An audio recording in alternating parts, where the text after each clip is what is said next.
Hello guys, welcome to RP academy. तो हम लोगों ने ना इकोनॉमिक्स का एक पार्ट कंप्लीट कर लिया था मैराथन का। This is the second part and यहाँ पर हम नेक्स्ट 50 क्वेश्चंस करने वाले हैं। तो exactly how we are going with the syllabus part. तो यहाँ पर ना मैंने क्या किया है, 100 क्वेश्चंस को आपका पार्ट्स में डिवाइड किया। यूजुअली मैं 100 एमसीक्यूज का ही पूरा मैराथन ले लेती हूँ, but my health was not good, so I thought कि वाई टू मेक डिलेस, कम से कम आप लोग 50 क्वेश्चंस पढ़ पाओगे, इसीलिए मैंने एक गो में इस तरह से कवर किया था। ठीक है, तो चलिए स्टार्ट करते हैं हमारे सेकेंड पार्ट के साथ में। तो अब हम यहाँ पर अपना जो लास्ट पार्ट था उसी के साथ कंटिन्यू करेंगे।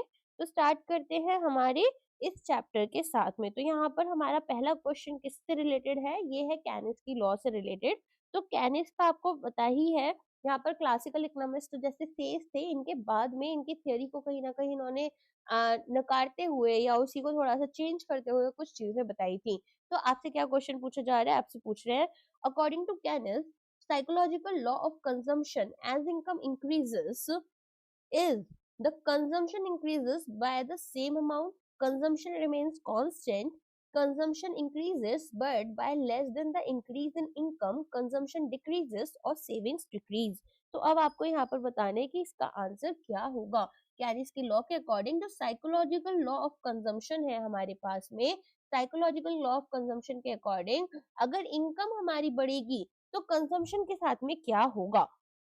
तो देखो, यहाँ पर ये बोलते हैं कि कंजम्पशन इंक्रीज तो हो रहा है, लेकिन ऐसा नहीं है कि अगर इनकम मेरी 10 रुपीज से बढ़ी है तो 10 रुपीज से ही मेरा कंजम्पशन बढ़ जाएगा। It will be less than the increase in income.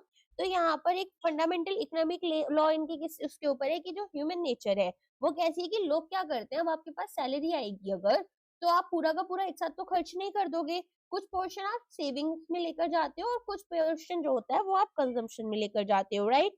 तो यहाँ पर हमारे पास में नॉन प्रपोर्शनल इंक्रीमेंट हो रहा होता है। ठीक है, अब नॉन प्रपोर्शनल इनकम में क्या होगा इंक्रीजमेंट पे, कि जब हमारे पास में टोटल इनकम इंक्रीज हो रही है, when there is an increment in the total income, consumption expenditure में also increase but by not the same amount. Okay, जो इंक्रीज होगा वो हमेशा लेस होगा। साथ में बाइफर्केशन किया जाएगा इनकम का। तो अगर इंक्रीज हो रही है इनकम में तो उसको हम कंजम्पशन और सेविंग्स के बीच में डिवाइड कर देते हैं, क्योंकि कंजम्पशन जो है वो फुल अमाउंट ऑफ इनकम के साथ में इंक्रीज नहीं हो रहा। तो जो बचा हुआ पोर्शन है उसे हम सेविंग्स में ले जाते हैं। साथ में यहाँ पर एक पॉजिटिव रिलेशनशिप हमें देखने के लिए मिलती है। तो आपको याद होगा मार्जिनल प्रोपेंसिटी टू कंज्यूम हमने पढ़ा था, एमपीसी जिसे हम बोलते हैं, जिसमें कि इन्होंने बोला था कि हमारे पास में एक रेशियो होता है। रेशियो किस चीज का है, change in consumption upon change in income, right. तो ये हम कैसे डिनोट करते हैं, एमपीसी के थ्रू हमारे पास में इस तरीके से ये शो करता है, जिसका मतलब है कि जो एमपीसी है वो हमेशा हमारी कैसी होती है, एमपीसी हमेशा हमारी पॉजिटिव होती है, लेकिन साथ में वो हमेशा लेस देन 1 होगी। समझ में आया, उतना हमारा कंजम्पशन नहीं बदल रहा ना जितनी हमारी इनकम बदली है। और एवरेज प्रोपेंसिटी टू कंज्यूम हमारे पास कैसा होगा, यहाँ पर जो हमारे पास में टोटल इनकम स्पेंट है ऑन कंजम्पशन टिपिकली फॉल करती है जब प्रपोर्शन हमारी सेविंग्स का बढ़ जाता है। मेरे पास 10 रुपीज है, अगर मैं 5 रुपए खर्च करूंगी तो 5 बचा लूंगी। अगर मैं 7 रुपए खर्च करूंगी तो मैं केवल दो यहाँ पर क्या करूंगी, 3 रुपीज बचा पाऊंगी। और अगर मैं 6 रुपीज यहाँ पर अपने कंज्यूम कर रही हूँ या लेट अस से 4 रुपीज कंज्यूम कर रही हूँ, तो मैं 6 रुपीज की सेविंग कर पाऊंगी। तो इससे हम क्या निकाल रहे हैं, एपीसी हमारा निकाल रहे हैं। ओके, समझ में आ गया।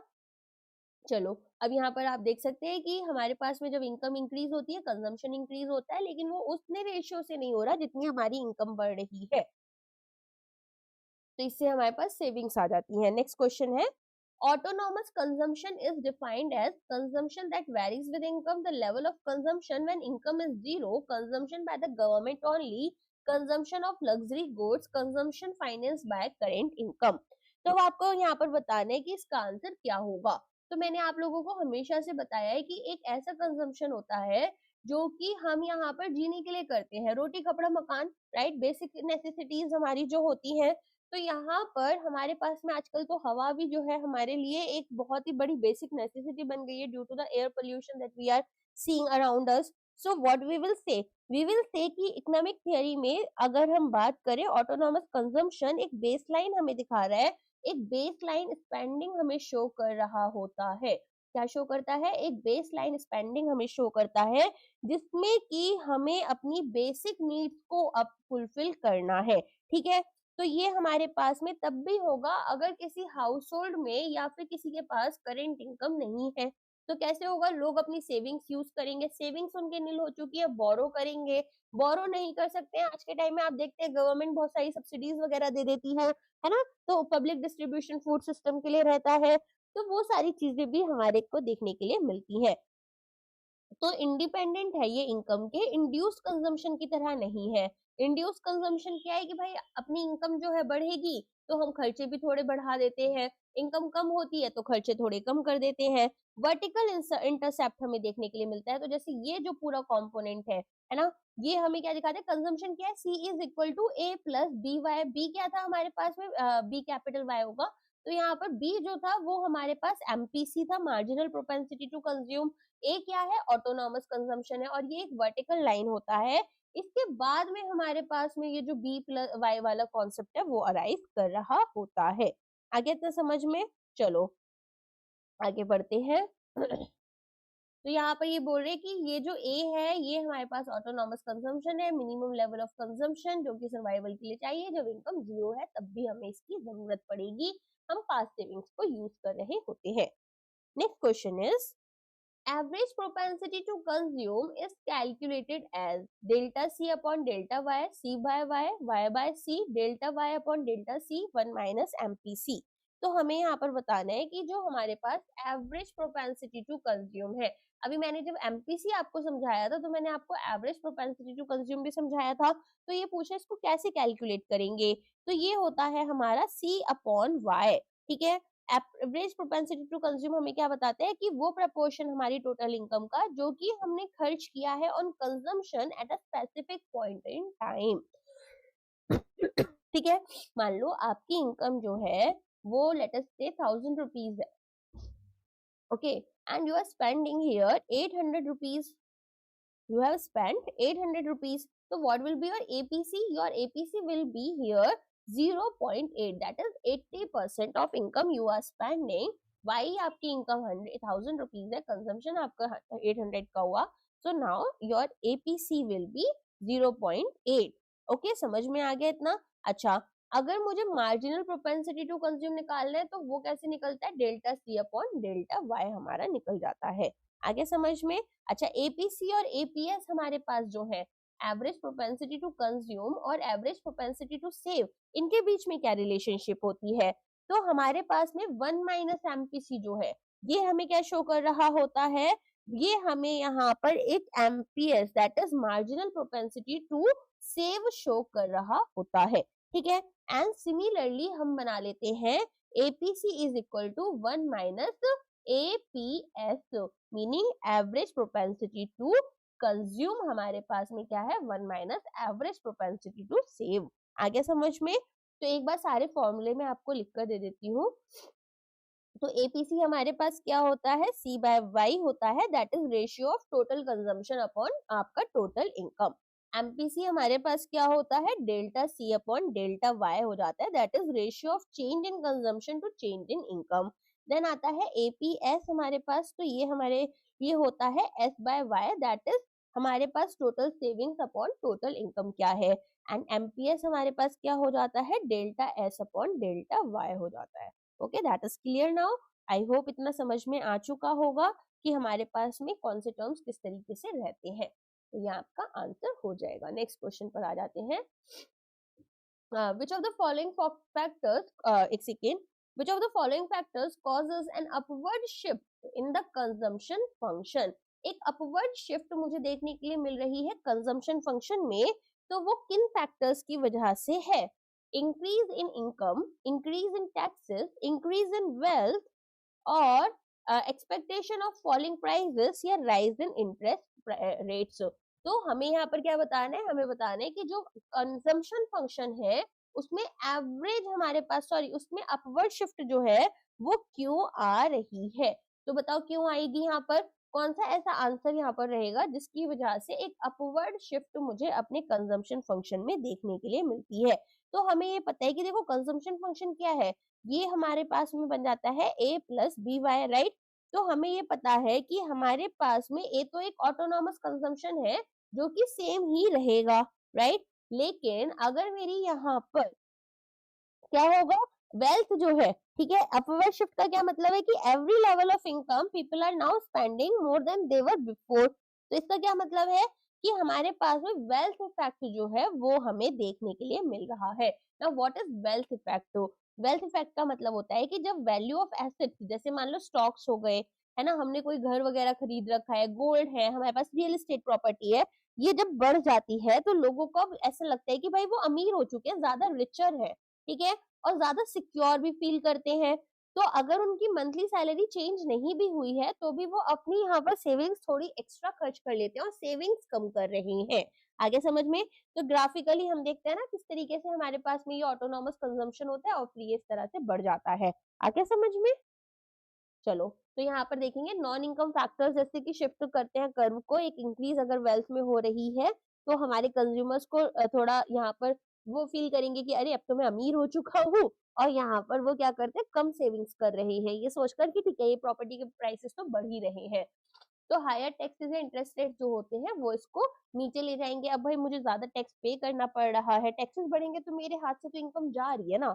चलो, at the break-even point in the consumption function, savings are positive, consumption equals income, consumption is zero, APC is greater than 1, MPC is 1। तो यहाँ पर हमें बताना है कि ब्रेक इवन पॉइंट जो होता है उसमें अगर हमारा कंजम्पशन फंक्शन है तो क्या होगा, सेविंग्स हमारी कितनी होंगी या कंजम्पशन हमारा कैसा रहेगा। तो कंजम्पशन जो होता है वो हमारी इनकम के बराबर हो जाता है। ब्रेक इवन पॉइंट कौन सा पॉइंट होता है, जहां पर एक स्पेसिफिक इकोनॉमिक स्टेट हमने अचीव किया, एक हाउस होल्ड या फिर एक इकोनॉमी इतना ही यहाँ पर, ठीक है, अर्न करती है जितनी उसकी यहाँ पर कंजम्पशन हो रही है, और सेविंग जो है वो हमारे पास नील हो जाती है। ऐसे टाइम पर हमारे पास कुछ बचता नहीं है। आगे समझ में? सेविंग जीरो रहेंगी। अच्छा, ऐसी सिचुएशन में एपीसी जो होता है, एवरेज प्रोपेंसिटी टू कंज्यूम, ये हमारा 1 हो जाता है। क्यों हो जाता है? क्योंकि सी अपॉन वाई हो गया, तो सी और वाई हमारे इक्वल है, तो यहाँ पर सी से क्या हो जाएगा, ये हमारे पास 1 आ जाएगा। अच्छा, और एवरेज प्रोपेंसिटी टू सेव क्या रहता रहेगा आपका, ये आपका 0 हो जाएगा। क्यों? क्योंकि आप सेविंग्स कर ही नहीं रहे हो, तो ये वाला पोर्शन आपका एस अपॉन वाई 0 हो गया, राइट। तो यहाँ पर हमारे पास में एपीएस 0 और एपीसी जो है वो 1 हो जाता है। अच्छा, 3 पॉइंट्स होते हैं हमारे पास में। कौन कौन से पॉइंट्स होते हैं? एक होता है जब हमारे पास में हम बिलो ब्रेक इवन पॉइंट है, मीनिंग मेरा कंजम्पशन ज्यादा है, मेरी इनकम कम है, तो ऐसे में सेविंग्स तो हमारे पास डिस सेविंग्स की तरफ चली गई, मैं अब अपनी सेविंग्स पे पैसा खर्च कर रही हूँ, तो एपीसी हमारा ग्रेटर देन 1 हो जाता है, ठीक है। अच्छा, ये एपीसी हो गया आपका। अच्छा, अब इसके अलावा यहाँ पर अगर हम ब्रेक इवन पॉइंट पर हैं, ये तो हो गया बिलो है, यहाँ पर हम एट ब्रेक इवन पॉइंट है, तो सी हमारा वाई के इक्वल हो जाएगा, सेविंग्स मेरी 0 हो जाएगी, और एपीसी जो है वो मेरा इक्वल टू 1 हो जाएगा। अच्छा, अगर यहाँ पर हम ब्रेक इवन पॉइंट से ऊपर चले जाते हैं, ओके, तो अगर हम अबव चले गए ब्रेक इवन पॉइंट के, तो कंजम्पशन जो है वो हमारा लेस होगा और इनकम हमारी ज्यादा होगी। मैं क्या कर रही हूँ, अब एक पोर्शन अपना सेव कर रही हूँ, तो ये हमारे पास पॉजिटिव हो जाएगा। यहाँ पर हमारे पास सेविंग्स नेगेटिव थी, डिस सेविंग की तरफ थे, एंड एपीसी जो है वो हमारा लेस देन 1 हो जाएगा, राइट। चलो, आगे आ जाते हैं। तो अब ये आपको याद रखना है कि किस तरीके से हमारे पास में यहाँ पर, अच्छा, ब्रेक इवन पॉइंट पर एक चीज और याद रखना, मार्जिनल प्रोपेंसिटी टू कंज्यूम कितना होगा, 1 हो जाएगा। कैसे 1 हो रहा होगा, यहाँ पर हमारे पास में कांस्टेंट बन जाता है, अब हमारे पास जितनी इनकम है उतना ही हम खर्चा कर रहे हैं, तो हाउस होल्ड कंज्यूम करेंगे अपनी एंटायर इनकम को, सी हमारा वाई के बराबर हो जाएगा, सेविंग 0 हो जाएंगी, और इसके नीचे डिस सेविंग्स होती है, इससे ऊपर पॉजिटिव सेविंग्स होती है, एपीसी मैंने आपको समझा दिया। Autonomous investment is an investment that is dependent on the level of national income, dependent on the rate of interest, independent of the level of income and profit motive, made by the private sector only, induced by the demand। तो बताओ इसका answer क्या होगा? I hope you guys are having a pen and paper in your place and you are writing the answers and going to calculate your marks as well, because it is very important for you to at least know that how much you are scoring and what are your mistakes so that you don't repeat those mistakes. ठीक है, might be कुछ लोगों के ना maximum answers negative आ रहे हो, that might also be the case, but that doesn't matter because this is not your final performance. आपकी final performance कब होने वाली है? आपकी final performance एग्जाम हॉल में होने वाली है, जहां पर आपको कितना स्कोर आ रहा है वो इम्पोर्टेंट है। तो ये तो सिर्फ लर्निंग्स के लिए क्लासेस हैं, तो डेफिनेटली आप प्लीज यहाँ पर डिमोटिवेट मत होना, बस अपनी मिस्टेक समझकर उन मिस्टेक्स को करेक्ट करने की कोशिश करना और कोशिश करना कि एग्जाम में इन मिस्टेक्स को रिपीट ना करो। ओके, तो यहाँ पर बिल्कुल भी डिमोटिवेट नहीं होना है। हो सकता है बहुत कम नंबर आ रहे हो सकता है ठीक नंबर आ रहे हो सकता है बहुत अच्छे नंबर आ रहे हो, but definitely exam hall or sitting in your room and giving a mock or giving any attempting any kind of marathon is not equal, but definitely it is going to help you in your exam. Okay, चलो अब यहाँ पर आपसे किसके बारे में बात हो रही थी? ऑटोनॉमस इन्वेस्टमेंट की बात हो रही थी। तो ये क्या है? ये एक ऐसा इन्वेस्टमेंट है जो कि इंडिपेंडेंट है। किसका इंडिपेंडेंट है? यहाँ पर लेवल ऑफ इनकम क्या है और प्रॉफिट मोटिव क्या है। तो देखो, मैक्रो इकोनॉमिक थियरी में ऑटोनॉमस इन्वेस्टमेंट का मतलब क्या होता है कि एक बेस लाइन स्पेंडिंग हम कर रहे हैं। बेस लाइन स्पेंडिंग हम कैसे कर रहे हैं यहाँ पर? सो बेसलाइन स्पेंडिंग में हमारे पास में किस पर हो रही है? ये हमारे कैपिटल गुड्स के ऊपर हो रही है, जैसे इंफ्रा पर, रिसर्च पर, पब्लिक प्रोजेक्ट्स पर। ठीक है, और यहाँ पर हम ये नहीं देख रहे कि भाई इकोनॉमी जो है वो श्रिंक कर रही है या ग्रो कर रही है। हमारा ये है कि भाई हमें कैपिटल गुड्स में अपना कुछ इंफ्रास्ट्रक्चर में चेंजेस लाने हैं। ठीक है, तो अपन के पास में ऑटोनॉमस इन्वेस्टमेंट जो होती है उसकी कुछ कैरेक्टरिस्टिक्स होती हैं, जैसे कि ये कैसी होती है नेचर में? इनकम इनइलास्टिक होती है। कैसी होती है? इनकम इनइलास्टिक, मीनिंग ऐसा नहीं है कि जब नेशनल इनकम बढ़ रही है या कम हो रही है तब हमारे पास ऑटोनॉमस इन्वेस्टमेंट पर इम्पैक्ट आता है। तो ये एक हॉरिजॉन्टल लाइन बनाती है that is parallel to your income. साथ में ये वेलफेयर ड्रिवन होती है, मीनिंग यहाँ पर जो गवर्नमेंट है, ठीक है, वो सोशल वेलफेयर के लिए कुछ चीजें करेगी, जैसे रोड्स को बिल्ड कर दिया, स्कूल्स ले आए, हॉस्पिटल्स ले आए। ऐसा नहीं है कि इनको एक क्विक प्रॉफिट बनाना है। फिर एक्सोजीनस फैक्टर्स होते हैं, तो हमारे पास में कुछ आउटसाइड फैक्टर्स रहेंगे, जैसे कि न्यू टेक्नोलॉजी आ गई है, पॉपुलेशन की ग्रोथ जो है वो हमारे पास में यहाँ पर हो रही है। ठीक है, या फिर कोई नेचुरल रिसोर्सेज की डिस्कवरी हुई, जैसे आपको पता होगा हमें लिथियम जो है ना, लिथियम जेएनके में मिला था, तो यहाँ पर बहुत बड़ी अचीवमेंट मानी गई थी एंड उसके लिए रिफाइनरीज वगैरह भी जेएनके में लगाई गई थी। तो ये एक तरह की चीज हो गई। एंड गवर्नमेंट पॉलिसीज, और क्या होगा साथ में? जैसे मान लो आपका इंड्यूस्ड इन्वेस्टमेंट था, तो उसमें क्या हो रहा था कि भाई बिजनेस साइकिल जैसी होगी वैसे वैसे हमारे पास में यहाँ पर इंड्यूस्ड इन्वेस्टमेंट रहता था। ये ऐसा नहीं है, ऑटोनोमस इन्वेस्टमेंट एक स्टेबलाइजिंग बेस हमें प्रोवाइड कर रहा होता है। आ गया समझ में? so it is for the social welfare or necessity and it is independent of income। along with that ये मोस्टली गवर्नमेंट करती है और यहाँ पर एक हॉरिजॉन्टल या पैरेलल लाइन बनती है टू अवर इनकम। आगे समझ में इतना? चलो, तो autonomous investment is not influenced by the current level of income or profit undertaken by the government or social welfare infrastructure, and यहाँ पर exogenous factors होते हैं जैसे population, innovation, और कर्व जो है एक horizontal parallel line बनता है to the x axis। Fine, चलो नेक्स्ट जाते हैं। The marginal efficiency of capital refers to the cost of borrowing funds, the expected rate of return from an additional unit of capital asset over its cost, the total profit from all investment, the rate of inflation, the marginal productivity of labor। तो यहाँ पर आपसे पूछ रखा है कि marginal efficiency आपको बतानी है कैपिटल की क्या होती है।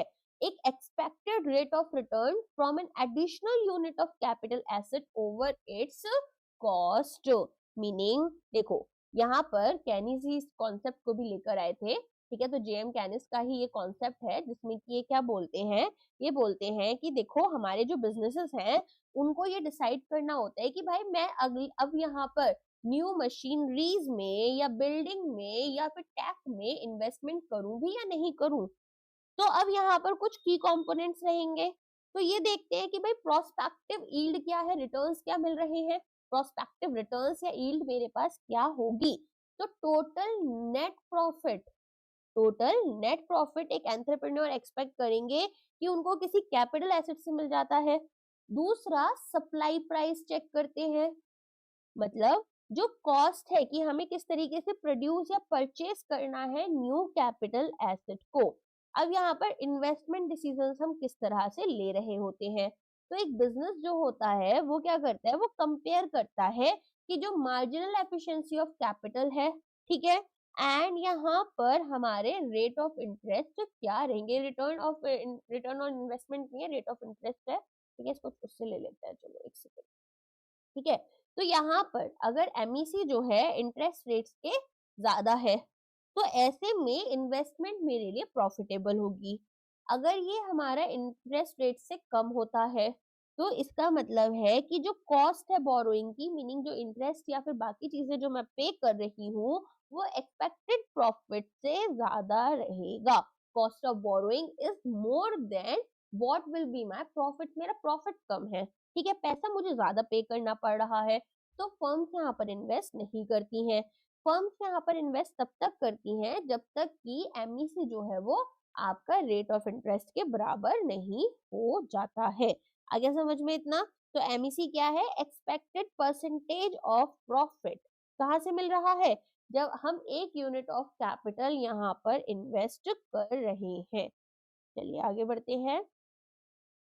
अब ये पूछ रहे हैं, a firm will continue to invest as long as MEC is greater than, less than, equal to rate of interest, or rate of interest is falling, or the total cost is minimized to। तो मैंने अभी यहाँ पर आपको ये पूरा का पूरा कोर्स समझाया था, जिसमें मैंने बताया था कि marginal efficiency of capital must be greater than rate of interest, but equilibrium position तक हम यहाँ पर चल रहे होते हैं, ठीक है। तो दे विल बी यहाँ पर investing, they will invest more when MEC is greater than ROI. Once MEC is equal to 0, they will stop. आ गया समझ में? यहाँ ये स्टॉप कर देंगे और यहाँ पर they will continue to invest more. Okay? और they will not invest at this point. They won't invest. Right? समझ में आ गया? तो यहाँ पर एक मोटिवेशन होता है इन्वेस्टमेंट का कि जब हमारे पास में एक अच्छा बड़ा गैप आ रहा है MEC और इंटरेस्ट रेट में, और एक पॉजिटिव MEC हमें देखने के लिए मिल रहा है इन कंपैरिजन टू हमारा इंटरेस्ट रेट। ओके, चलो आगे बढ़ते हैं। एक रैशनल इन्वेस्टर कंपेयर करेंगे MEC को इंटरेस्ट रेट के साथ में, इन्वेस्टमेंट जो है वो प्रॉफिटेबल है, कंटिन्यू करेंगे as long as MEC exceed कर रहा है रेट ऑफ इंटरेस्ट। इक्विलिब्रियम तब पहुंचते हैं जब MEC इंटरेस्ट रेट के बराबर हो जाता है। अच्छा, एक सिचुएशन लेकर चलो, अगर एक सेंट्रल बैंक है और उसने इंटरेस्ट रेट कम कर दिया, लेट अस से आरबीआई ने इंटरेस्ट रेट को गिरा दिया, ठीक है। अब जो प्रोजेक्ट्स पहले अनप्रॉफिटेबल बन रहे थे, प्रोजेक्ट्स जो पहले अनप्रॉफिटेबल बन रहे थे, अब ये कैसे हो जाएंगे, ये सडनली हमारे लिए वायबल हो जाएंगे, तो भी हमारे पास में इन्वेस्टमेंट जो है वो बढ़ जाती है। आ गया तो समझ में? चलो नेक्स्ट क्वेश्चन पर आ जाते हैं। Which of the following causes a movement along the investment demand curve? Change in business expectations, technological progress, change in the market rate of interest, government tax policy और population growth हो। देखो, अगर investment demand curve में हमें changes समझने हैं, तो हमें देखना होगा कि भाई रियल इंटरेस्ट रेट हमारा कहाँ पर चेंज हो रहा है, राइट। तो इन्वेस्टमेंट डिमांड कर्व जो होती है वो एक रिलेशनशिप हमें रियल इंटरेस्ट रेट के बीच में, दैट इज जो हमारी प्राइस है बोरोइंग की, अपॉर्चुनिटी कॉस्ट है ना, उसको दिखाता है, और क्वांटिटी ऑफ इन्वेस्टमेंट जो हमारे बिजनेसेस ने प्लान किया हुआ है। तो अगर हम बात करें यहाँ पर, हमसे मूवमेंट पूछा गया। अच्छा, दो चीजें होती है, एक होता है मूवमेंट और एक होता है शिफ्ट। तो मूवमेंट और शिफ्ट में क्या डिफरेंस होता है ये आपको पता है? देखो, अगर हमें समझना है तो हमें ये याद रखना होगा कि मूवमेंट कब होती है, जब वेरिएबल हमारी वर्टिकल एक्सिस पर जो है वो चेंज हो रहे हैं। वेरिएबल्स मेरी वर्टिकल एक्सिस पर चेंज हो रहे हैं। वर्टिकल एक्सिस पर चेंज अगर हो रहे हैं तो हमारे पास में क्या होगा, मूवमेंट हो रही होगी। तो मूवमेंट अलोंग द कर्व कैसे होती है, जब रियल इंटरेस्ट रेट्स चेंज हो रहे होते हैं और हमारे पास में क्वांटिटी ऑफ इन्वेस्टमेंट डिमांड जो है वो भी चेंज हो जाती है। तो डाउनवर्ड मूवमेंट कब होती है, डाउनवर्ड मूवमेंट होती है जब इंटरेस्ट रेट हमारे डिक्रीज हो रहे हैं, ठीक है। तो इन्वेस्टमेंट हमारे लिए चीपर हो गई और क्वांटिटी ऑफ इन्वेस्टमेंट जो है वो हमारी इंक्रीज हो जाएगी। अगर हमारे पास में अपवर्ड मूवमेंट होगा तो इंटरेस्ट रेट हमारे इंक्रीज करेंगे, बोरोइंग कॉस्ट हमारी बढ़ जाएगी, तो इसी वजह से जो क्वांटिटी ऑफ इन्वेस्टमेंट है वो हमारी डिक्रीज कर जाती है। Okay, now talking about the shifts of the curve, तो जब हमारे पास में factors other than interest rate आते हैं तो हम देखेंगे जैसे बिजनेस एक्सपेक्टेशंस है, तो ऑप्टिमिज्म हमें किस में देखने के लिए मिलेगा, फ्यूचर सेल्स से प्रॉफिट शिफ्ट हो रहे हैं, वो हमारे कर्व को राइट वर्ड्स ले जा रहे हैं। टेक्नोलॉजिकल चेंजेस अगर आ रहे हैं तो ये हमारे पास में प्रोडक्शन को ज्यादा एफिशिएंट बना देंगे। एक्विजिशन ऑपरेटिंग कॉस्ट हम देखते हैं कि कॉस्ट या बाइंग करने की, मेंटेन करने की कैपिटल ये गिर जा रही है, तो कर्व हमारा राइटवर्ड शिफ्ट हो जाएगा। और stocks of capital goods on hand, यहाँ पर अगर फर्म को पहले से ये लग रहा है कि भाई मेरे पास तो बहुत ज्यादा एक्स्ट्रा कैपेसिटी है, तो वो कम इन्वेस्टमेंट कर रहे हैं, एंड ऐसे सिचुएशन में हमारा जो कर्व है वो शिफ्ट करता है टू द लेफ्टवर्ड। ओके, आगे समझ में? तो ये जितने भी आपके बाकी चीजें बची ना, सॉरी ये वाला नहीं, एक सेकेंड, हाँ, ये सब जितने भी आपके चार फैक्टर्स ये सब लेकर आते हैं शिफ्ट, और ये जो फैक्टर है ये आपका मूवमेंट लेकर आएगा। I hope that is clear now. तो इन्वेस्टमेंट डिमांड कर्व जो है वो investment against the interest rate होता है, अगर इंटरेस्ट रेट में चेंजेस आएंगे तो मूवमेंट होता है, बाकी सभी में हमारा जो कर्व है वो शिफ्ट हो रहा होता है। इतना समझ में आ गया? नेक्स्ट आ जाते हैं, व्हाट इज इंड्यूस्ड इन्वेस्टमेंट। ठीक है, so they are asking that induced investment is income inelastic, positively related to the level of income or profit done by the government, constant at all levels of GDP, driven by social welfare। so हमें यहाँ पर बताना है कि ये जो induced investment होती है ये एग्जैक्टली होती क्या है। तो देखो, हमने एक ऑटोनॉमस इन्वेस्टमेंट पढ़ा था जो कि हम करते हैं इनरिस्पेक्टिव ऑफ अगर इनकम, वो थी हमारी यहाँ पर इनकम इनइलास्टिक। कौन सी थी? Autonomous investment. But talking about the induced investment, ये क्या होती है, जब हमारे बिजनेसेस में जो भी उनकी इनकम है, ठीक है, या तो बिजनेस हो जाए या कंट्री हो जाए, अगर इनकम हमारी नेशनल इनकम जो है उसमें चेंजेस आ रहे हैं, तो या फिर हमारे प्रोडक्शन में या लेवल ऑफ इकोनॉमिक एक्टिविटीज में, तो यहाँ पर हमारे पास में जो इन्वेस्टमेंट्स होती हैं वो कैसे हो रही थी, यूजुअली ऑटोनॉमस वाली, कि रिगार्डलेस कि हमारे पास कितना प्रॉफिट है, इंड्यूस इन्वेस्टमेंट आपकी प्रॉफिट मोटिवेटेड होती है। कैसी होती है? Profit motivated. तो जब इकोनॉमी ग्रो करेगी, नेशनल इनकम बढ़ेगी, कंज्यूमर की डिमांड बढ़ेगी, तो बिजनेसेस यहाँ पर क्या करते हैं, ज्यादा अपनी मशीनरीज में इन्वेस्ट कर रहे होते हैं। ठीक है, एंड साथ में यहाँ पर फैक्ट्रीज में इन्वेस्टमेंट करेंगे, इन्वेंट्रीज में इन्वेस्टमेंट करेंगे, नई टेक्नोलॉजीज लेकर आएंगे, तो इसे बोलते हैं इंड्यूसिंग न्यू इन्वेस्टमेंट। तो ये कैसी होती है? इनकम इलास्टिक होती है, प्रॉफिट ड्रिवन होती है, तो पॉजिटिवली रिलेट करेगी प्रॉफिट के साथ में ये आपकी एक अपवर्ड स्लोप के साथ जा रही होती है। तो अगर मैं इंड्यूस्ड इन्वेस्टमेंट के लिए कर्व बनाऊंगी तो ये कैसा होता है, ये हमारा लेफ्ट से राइट की तरफ अपवर्ड मूव कर रहा होता है, जहां पर हम देखेंगे कि इन्वेस्टमेंट और इनकम के बीच में कितना हमारा यहाँ पर पॉजिटिव रिलेशन बन रहा है। और मार्जिनल प्रोपेंसिटी टू इन्वेस्टमेंट होता है हमारे पास, टू इन्वेस्ट, इसमें क्या होता है कि change in investment to change in income, कि कितना एडिशनल इन्वेस्टमेंट जो है इंड्यूस होता है जब हमारे पास एक एक्स्ट्रा डॉलर हमने यहाँ पर अपनी अर्न की है। ठीक है, डॉलर क्यों लेकर चल रहे हैं, रुपए क्यों नहीं ले रहे, क्योंकि यूजुअली ये हमारे नॉर्मल कॉन्सेप्ट इकोनॉमिक है जो कि इंडिया में नहीं बने है ना। चलो आगे बढ़ते हैं, तो इतना समझ में आ गया। ये हमारे पास में मेजरली प्राइवेट सेक्टर करते हैं, ये भी याद रखना। तो ये आपका प्रॉफिट मोटिव से होता है, डिपेंड करेगा कि लेवल ऑफ इनकम और डिमांड क्या है, इकोनॉमी इनकम राइज करेगी, डिमांड राइज करेगी, फर्म्स जो है वो ज्यादा इंक्रीज करती हैं अपनी कैपेसिटी में। अच्छा, ये इंपॉर्टेंट क्यों है? क्योंकि एक फीडबैक लूप बना देती है। इंड्यूस्ड इन्वेस्टमेंट क्या बनाती है? फीडबैक लूप बनाती है। अब फीडबैक लूप में क्या होता है? फीडबैक लूप में हमारे पास में जब इनकम इंक्रीज करेगी तो इन्वेस्टमेंट इंक्रीज करेगी, जिससे कि जो मल्टीप्लायर इफेक्ट है वो हमें देखने के लिए मिलता है। चलो आगे बढ़ते हैं।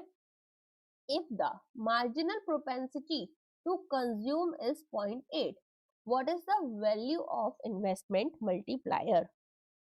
तो हमें क्या बताना है? हमें बताना है कि अगर एमपीसी जो है वो हमारा 0.8 है तो इन्वेस्टमेंट मल्टीप्लायर हमारा क्या होगा?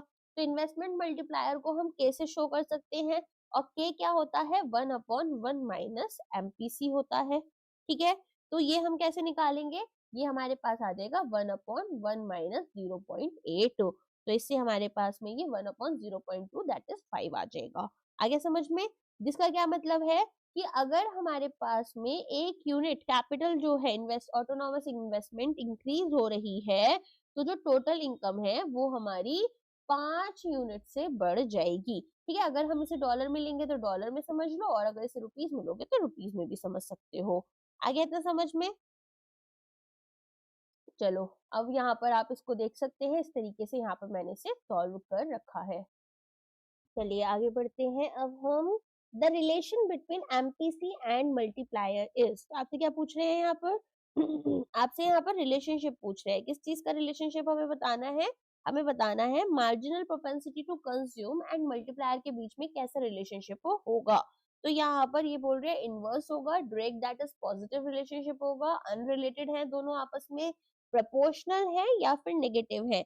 तो हम देखते हैं कि इनके बीच में डायरेक्ट एंड पॉजिटिव रिलेशनशिप बनता है। इसका क्या मतलब हुआ कि अगर एमपीसी आपका इंक्रीज होगा तो मल्टीप्लायर की वैल्यू भी बढ़ जाएगी, अगर एमपीसी कम होगा तो मल्टीप्लायर की वैल्यू भी कम हो जाएगी। कैसे था, k is equal to 1/1 minus MPC, right. अभी हमने 0.8 वाला देखा था, तो ये हमारे पास 5 आया था, मान लो ये हमारे पास में 1 माइनस 0.9 हो जाता है, तो क्या होगा, तो हमारे पास में यहाँ पर 1/0.1 ये बनेगा, तो 10 हो गया, राइट। तो ये हमारे पास में क्या हो गया, हमारे पास में ये भी बढ़ गया। तो हम देखते हैं कि एक हमारे पास में पॉजिटिव रिलेशनशिप है। प्रोपोर्शनल क्यों नहीं है, क्योंकि जितना ये बढ़ेगा उतना ही ये बढ़े, ऐसा वाला रिलेशनशिप हमें देखने के लिए नहीं काम करता। तो हाई एमपीसी का क्या मतलब होता है कि जब लोग ज्यादा खर्च करते हैं तो हम क्या देखेंगे, हमारे पास में अगर लोगों ने ज्यादा खर्चा किया है तो वो क्या करते हैं कि और भी उनको ऐसा लगता है कि ठीक है, हमारे पास में अमाउंट जो है या मनी जो है वो किसी और की इनकम से बन रही है, तो इंसान जैसे खर्च कर रहा है, ठीक है, तो उसको ये लगता है कि इकोनॉमी में ये जो इनकम है वो बार बार मल्टीप्लाई हो रही है, और इसी से हमारा जो मल्टीप्लायर है वो भी बढ़ जाता है। लेकिन अगर लो एमपीसी है तो लोग क्या कर रहे हैं, वो पैसे को खर्च नहीं कर रहे, रेदर वो सेविंग्स कर रहे हैं, और यहाँ पर जो इकोनॉमी है सर्कुलेशन में कम हो जाएगा पैसा। ठीक है, इकोनॉमी में सर्कुलेशन में हमारे पास अमाउंट कम हो गई, मनी कम हो गई, तो मल्टीप्लायर की वैल्यू भी गिर जाती है। आगे समझ में, चलो आगे बढ़ते हैं। अच्छा, अगर एमपीसी हमारा 1 है तो क्या होगा, ये k जो है वो इनफाइनाइट नहीं हो जाएगा, 1 माइनस 1 जीरो हो गया, 1/0, किसी भी चीज को जीरो से डिवाइड करेंगे वो इन्फिनिटी की तरफ पहुंच जाती है ना। चलो आगे बढ़ते हैं, तो higher the MPC the less leakage into savings, तो उतनी सेविंग्स नहीं होंगी, लोग ज्यादा यहाँ पर मल्टीप्लायर इफेक्ट देखेंगे। एमपीसी हाई है तो डिनोमिनेटर स्मॉल होगा, k लार्ज बन जाता है। नेक्स्ट आ जाते हैं, which of the following represents a leakage from the multiplier of process, investment, exports, government spending, imports and savings or consumption? So यहाँ पर हमें क्या बताना है, हमें यहाँ पर बताना है कि हमारे पास में क्या है, हमारे पास में लीकेज हो रहा है। ठीक है, लीकेज का मतलब हमने देखा था सेविंग्स में जा रहा है पैसा, तो कौन सा वाला हमारे पास में जो ऑप्शन है वो इसको रिप्रेजेंट कर रहा है, of course savings and imports हमें इसको रिप्रेजेंट करते हैं, एक लीकेज या फिर, ठीक है, क्या होगा, any part of income that is not passed on as consumption expenditure within the domestic economy. ठीक है, तो लीकेज क्या है, एक पार्ट ऑफ इनकम है जो कि हमारा पास्ड ऑन नहीं हो रहा, एज कंजम्पशन एक्सपेंडिचर हमारे पास हो रहा है। ये हमारा जो मल्टीप्लायर का साइज है उसे कम कर देते हैं, क्योंकि जो मनी है उसको ड्रेन आउट कर दिया हमने, कहाँ पर ड्रेन आउट कर रहे हैं, सर्कुलर फ्लो ऑफ इनकम से इकोनॉमी। ठीक है, चलो तो अब हम यहाँ पर क्या देखेंगे, लीकेजेस में मनी जो है वो डोमेस्टिक सर्कुलर फ्लो से बाहर चली गई, मैंने अपनी पॉकेट में पैसा रखा, खर्च भी नहीं किया, इन्वेस्ट भी नहीं किया। अगर हम इंजेक्ट करते हैं पैसे को तो हमारे पास में मनी एंटर कर जाती है। ठीक है, तो हमारे पास में 3 चीजें होती हैं जो कि हम इंपोर्ट, सेविंग्स और इसके अलावा टैक्सेस को भी शो कर सकते हैं लीकेज में। आगे समझ में, चलो आगे बढ़ते हैं। ये आपके पास यहाँ पर लिखा हुआ है तीनों चीजों के बारे में। If MPC is 1 the value of multiplier is, ये मैंने अभी बताया था आपको, क्या हो जाएगा, 1/1 माइनस 1 दैट इज 0, तो इनफाइनाइट आ जाएगा। तो ये हमारे पास इंफिनिटी दैट इज मैक्सिमम हो जाता है। ठीक है, इसका मतलब क्या होता है? देखो, अगर एमपीसी 1 है तो इसका मतलब है कि हम 100% अपना जो इनकम है उसे खर्च कर देते हैं, कुछ भी यहाँ पर लीकेज नहीं है। अगर कॉन्टिन्यूस साइकिल है कि भाई every rupee of new investment become someone's income, ठीक है, तो वो अपना पूरा का पूरा इसे खर्च कर देते हैं और ये किसी और के लिए इनकम बन गई। जो मैं पैसा खर्च कर रही हूँ वो किसी और के लिए तो इनकम है ना, राइट, जो कि बाकी अगेन इसको सारा खर्च कर देते हैं। इनफाइनाइट ग्रोथ में क्या होता है कि एक सिंगल इनिशियल इन्वेस्टमेंट जो है वो एक never ending chain of spending बना देती है और नेशनल इनकम इनफाइनाइट वे में ग्रो करता रहता है। ओके, चलो आगे बढ़ते हैं। The tax multiplier is generally larger than the government spending multiplier, smaller in absolute value than the government spending multiplier, equals to the government spending multiplier, positive और zero. तो यहाँ पर हमें क्या बताना है? हमें बताना है टैक्स मल्टीप्लायर के बारे में। आपने अभी अलग अलग तरह के मल्टीप्लायर्स पढ़े हैं, अभी टैक्स मल्टीप्लायर क्या चीज है बताओ? किसी को पता है टैक्स मल्टीप्लायर के बारे में और कौन सा ऑप्शन यहाँ पर करेक्ट होगा? थोड़ा सा ना आप लोग प्लीज आंसर्स लिख देना, मतलब अपनी नोटबुक में ही लिखना। मैं ये नहीं कह रही कि कमेंट्स में आओ यहाँ पे ये सब चीजें बढ़ाओ, एंगेजमेंट करो। अभी पढ़ाई करो यार, एग्जाम है, बाद में देखना है ये सब। ठीक है, तो यहाँ पर हमें क्या करना है? टैक्स मल्टीप्लायर जो होता है वो हमारा स्मॉलर होता है एब्सोल्यूट वैल्यू में than the government spending multiplier. तो टैक्स मल्टीप्लायर एग्जैक्टली हमारा लेस देन, ठीक है, 1 less than the spending multiplier होता है इन मैग्नीट्यूड। फॉर एग्जाम्पल, अगर गवर्नमेंट की स्पेंडिंग 5 रुपीज की है, ठीक है, तो टैक्स मल्टीप्लायर कितना हो जाएगा मेरा? यहाँ पर -4 हो जाएगा। तो इसको कैसे निकालते हैं? देखो, अगर मान लो गवर्नमेंट स्पेंडिंग निकालना है, केजी हमें निकालना है, दैट इज 1/1 माइनस एमपीसी। तो हमारे पास में 100% जो मनी है वो हमने डायरेक्टली इंजेक्ट कर दी है अपनी इकोनॉमी में। ओके, और टैक्स मल्टीप्लायर क्या हो जाता है? टैक्स मल्टीप्लायर हो जाएगा आपका K T that is equal to minus MPC upon 1 minus MPC.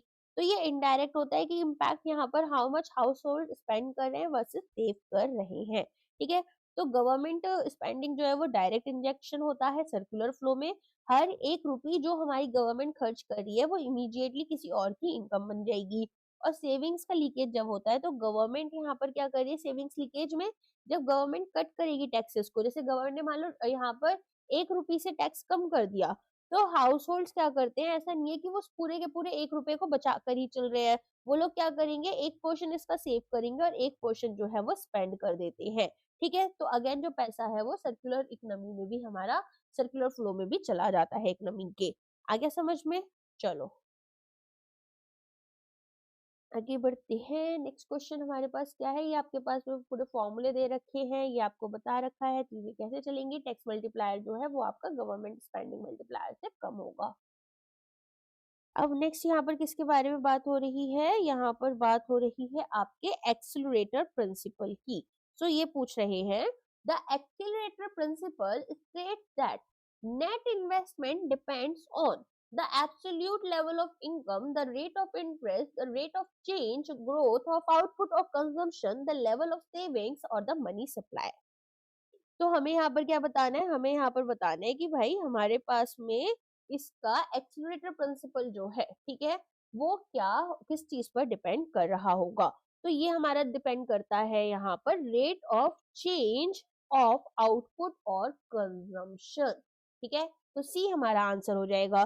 देखो, अब यहाँ पर हमें से क्या बोला जाता है? हमसे बोला जाता है कि देखो एक फर्म जो है, ठीक है, उसका स्टॉक ऑफ कैपिटल कितना चाहती है वो होता है इस बात के ऊपर डिपेंडेंट कि उसको कितना आउटपुट यहाँ पर प्रोड्यूस करना है, कितना प्रोडक्शन इसको यहाँ पर करना है, उसके अकॉर्डिंग ही इसको स्टॉक ऑफ कैपिटल की जरूरत होगी। एंड अगर डिमांड किसी प्रोडक्ट की बढ़ जाती है तो फर्म को अपनी प्रोडक्टिव कैपेसिटी को बढ़ाना पड़ता है। ठीक है, तो उसको नई मशीन्स में या टेक्नोलॉजी में इन्वेस्टमेंट करनी पड़ेगी ताकि इस डिमांड को मीट कर पाए। तो नेट इन्वेस्टमेंट जो है वो केवल इसलिए नहीं हो रही है कि हमारी इनकम हाई है, वो इसलिए भी होती है क्योंकि इनकम हमारी इंक्रीज कर रही है। ठीक है, तो अगर हमारी इनकम यहाँ पर कांस्टेंट हो जाती है और हायर लेवल पर है तो भी नेट इन्वेस्टमेंट हो सकता है जीरो हो जाए। क्यों? क्योंकि जितना यहाँ पर डिमांड आ रही है उतना तो मैं कंजम्पशन प्रोडक्शन कर ही पा रही हूँ। ठीक है। तो एक्सेलरेटर कोफिशिएंट हमारे पास में किस तरीके से बनेगा, कैपिटल आउटपुट का रेशियो बन जाएगा। तो हम इसे ऐसे शो करते हैं, I1 is equal to, sorry IT is equal to Y1 minus Y2। तो यहाँ पर IT हमारे पास नेट इन्वेस्टमेंट है, ये हमारे पास में क्या आ जाता है, एक्सीलरेटर आ जाता है, और YT माइनस 1 हमारे पास में जो है, ये जो Y1 और Y2 मैंने लिए हैं, ये YT-1 ऐसे आएगा। रुको इसे दोबारा लिख देते हैं। हाँ, एक सेकेंड, हाँ जी, तो इसे ऐसे लिखते हैं, IT इज इक्वल टू, इसको क्या बोलते थे, मेरे ध्यान से निकल रहा है, जो ये वाला V बनता है, माइनस YT-1, ठीक है। तो ये इस तरीके से होता है, ये चेंज इन आउटपुट और इनकम ओवर टाइम बताता है, ठीक है, समझ में आ गया। तो हमारे पास में अलग अलग तरह के क्या होते हैं, हमारे पास में अलग अलग तरह की थियरीज होती हैं। यहाँ पर एक्सीलरेटर प्रिंसिपल की बात करें, जिसमें कि इनका फोकस होता है कि एब्सोल्यूट लेवल ऑफ इनकम या इंटरेस्ट रेट्स क्या है। तो अकॉर्डिंगली एक्सीलरेटर प्रिंसिपल ये बोलता है कि जो इन्वेस्टमेंट है वो इंड्यूस्ड होती है। इन्वेस्टमेंट कैसी है, इंड्यूस्ड हो रही है। कैसे इन्वेस्टमेंट इंड्यूस होती है, by the speed at which demand is growing. तो एक्सीलरेटर थियरी जेम क्लार्क ने दी थी, जो ये बोलते हैं कि इन्वेस्टमेंट एक ड्राइव्ड डिमांड है, दैट इज इंड्यूस्ड है, और फर्म्स यहाँ पर एक्सपेंड करेंगे कैपेसिटी ताकि राइजिंग डिमांड को मीट कर पाए। तो इन्वेस्टमेंट जो है वो rate of change of output पर डिपेंड करती है। अगर आउटपुट हाई है लेकिन कांस्टेंट है, तो नेट इन्वेस्टमेंट जो है वो हमारी जीरो हो जाएगी। नेक्स्ट यहाँ पर द कैपिटल आउटपुट रेशियो, इसको न्यू बोलते थे यार, कुछ ऐसे ही बोलते थे ना। इसमें यहाँ पर I is equal to VYT represents, ये क्या रिप्रेजेंट हमें कर रही है, जो कैपिटल आउटपुट रेशियो है, तो ये हमें बताना होगा। देखो ये बोल रहे the cost of capital, the amount of capital required to produce 1 unit of output, the ratio of profit to capital, the depreciation rate, the interest rate. तो यहाँ पर कैपिटल आउटपुट रेशियो हमारे पास में क्या शो करता है, ये हमारे पास में देखो एक्सीलरेटर प्रिंसिपल की 4 इक्वेशन थी। तो जब हम ये कहेंगे कि भाई कैपिटल आउटपुट रेशियो हमारा कांस्टेंट है, तो इसका मतलब है कि एक यूनिट आउटपुट प्रोड्यूस करने के लिए हमें एक फिक्स्ड अमाउंट ऑफ कैपिटल या मशीनरी और इक्विपमेंट की जरूरत होती है। मीनिंग हमें अगर यहाँ पर एक यूनिट आउटपुट चाहिए, उसको प्रोड्यूस करने के लिए एक फिक्स्ड अमाउंट ऑफ कैपिटल मुझे यूज करना पड़ेगा। तो इसको हम यहाँ पर कैसे सिंप्लीफाई कर सकते हैं, हम ऐसा बोल सकते हैं कि किसी भी टाइम टी पर हमें कितना कैपिटल चाहिए, वो हमारे इनकम के ऊपर या आउटपुट के ऊपर डिपेंड करता है। तो अगर हमारे पास में यहाँ पर इसको वी ही बोल देते हैं, आपका कैपिटल आउटपुट रेशियो कितना है, वी है, ठीक है। तो 100 रुपीज का सामान बनाने के लिए लेटर से 300 रुपए की मशीन हमें चाहिए, तो वी मेरे पास 3 हो जाएगा, ठीक है। अगर मुझे नेट इन्वेस्टमेंट निकालनी है तो वो कैसे निकलेगी, नेट इन्वेस्टमेंट का मतलब है कैपिटल स्टॉक में आपके कितना चेंज आया। तो ये समझने के लिए हम देखेंगे कि लास्ट ईयर, ठीक है, लास्ट ईयर यहाँ पर मेरे पास में जो T-1 है, ठीक है, कैपिटल कितना था, तो कैपिटल हमारे पास कैसे रिप्रेजेंट कर रहे हैं, के से कर रहे हैं, और इस साल हमारा जो कैपिटल है वो कितना था, ठीक है। तो इन्वेस्टमेंट हमारे पास आ जाती है। तो अब हम इसे कैसे निकाल लेते हैं, हम इसको न्यू इंटू वाई अपना निकाल कर के निकाल लेते हैं, आगे समझ में। चलो अब देखते हैं इसको। तो ये कोएफिशिएंट हमें इंडिकेट करता है how many units of capital are needed to produce an additional unit of output. Next है the super multiplier is the result of interaction between multiplier and IS curve, multiplier and accelerator, demand and supply, consumption and savings, inflation and unemployment। तो हमें यहाँ पर बताना है कि जो super multiplier है वो यहाँ पर इंटरेक्शन हो रहा है किस किस के बीच में, जिसका ये रिजल्ट रहेगा। तो सबसे पहले हमें ये समझना होगा कि जे.आर. हिक्स ने कॉन्सेप्ट दिया था जिसमें ये बताते हैं कि ये जो बिजनेस साइकिल्स आपने पढ़ी है ये कैसे फॉर्म हो रही है। तो ये बोलते हैं कि जब हम एक सिंपल मल्टीप्लायर की तरफ देखेंगे तो ये केवल ये बताते हैं कि कैसे इन्वेस्टमेंट हमारी इनकम को अफेक्ट करता है, ठीक है। लेकिन सुपर मल्टीप्लायर हमें फीडबैक लूप की तरफ ले जाता है, जिसमें कि इनकम और इन्वेस्टमेंट एक दूसरे को पुश कर रहे होते हैं। तो क्या होता है, जैसे मान लो पहले एक मल्टीप्लायर इफेक्ट लेते हैं कि एक इनिशियल इंक्रीज हुआ इन्वेस्टमेंट में, ठीक है, ऑटोनॉमस इन्वेस्टमेंट हमारे पास हुई जिससे कि इनकम बढ़ी। अब यहाँ पर जब इनकम बढ़ जाएगी तो फर्दर इंड्यूस्ड इन्वेस्टमेंट आपको देखने के लिए मिलेगी। तो अभी तक तो एआई हो रहा था, अब आपके पास में इंड्यूस्ड इन्वेस्टमेंट हो रही है। Let us consider it with BY. फिर यहाँ पर अब फर्म्स को जो ज्यादा जरूरत पड़ रही है ताकि राइजिंग डिमांड को मीट करे, तो ये एक लूप बन गया जो कि फिर अगेन यहाँ पर हमारा जो ट्रिगर करेगा मल्टीप्लायर इफेक्ट को, एंड हमारे पास में और ज्यादा इनकम जनरेट हो जाएगी। ठीक है, तो हमें इसे क्या बोलते हैं, इसे हम लेवरेज इफेक्ट भी बोलते हैं। इकोनॉमिक्स में फाइनेंस का अलग हो गया, आपके पास इकोनॉमिक्स में एक लेवरेज इफेक्ट अलग हो गया, जिसमें कि हम देखते हैं कि अगर हमारी मार्जिनल प्रोपेंसिटी टू कंज्यूम, ठीक है, हमने रिप्रेजेंट करनी है। देख लो एमपीसी को मैं मान लो बी से रिप्रेजेंट कर रहे थे हम, और एमपीआई को हम किससे रिप्रेजेंट कर रहे थे, उसको हम कर रहे थे न्यू से। ये न्यू ही होता है आई थिंक, तो मुझे याद भी नहीं आ रहा है, सॉरी। तो सुपर मल्टीप्लायर हमारे पास जो के एस होता है वो किससे बनेगा, वो बनेगा 1 - बी माइनस न्यू। ठीक है, तो अगर हमारे पास 1 - बी की बात करें तो ये मार्जिनल प्रोपेंसिटी टू सेव बन गया, तो इसको हम 1 - बी को एस ले रहे हैं तो एस माइनस न्यू ले सकते हैं। ठीक है, तो इस तरीके से हमारे पास में अलग अलग मल्टीप्लायर्स होते हैं। कौन कौन से मल्टीप्लायर होते हैं हमारे पास, एक होता है सिंपल मल्टीप्लायर, फिर हमने पढ़ा एक्सीलरेटर, और फिर हमने अब पढ़ा है सुपर मल्टीप्लायर। ठीक है, तो अब आपको समझ में आ गया होगा कि सिंपल मल्टीप्लायर में कंजम्पशन होता है, एमपीसी आ जाता है।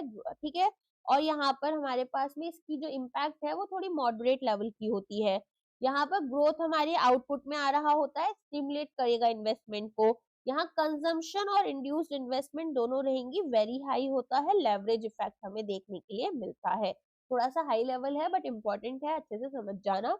Okay, for the accelerator principle to work, which condition must hold? There must be excess capacity in the industry. There should be no excess capacity. Full capacity utilization. Interest rate must be high. Demand must be falling. Technology must be constant.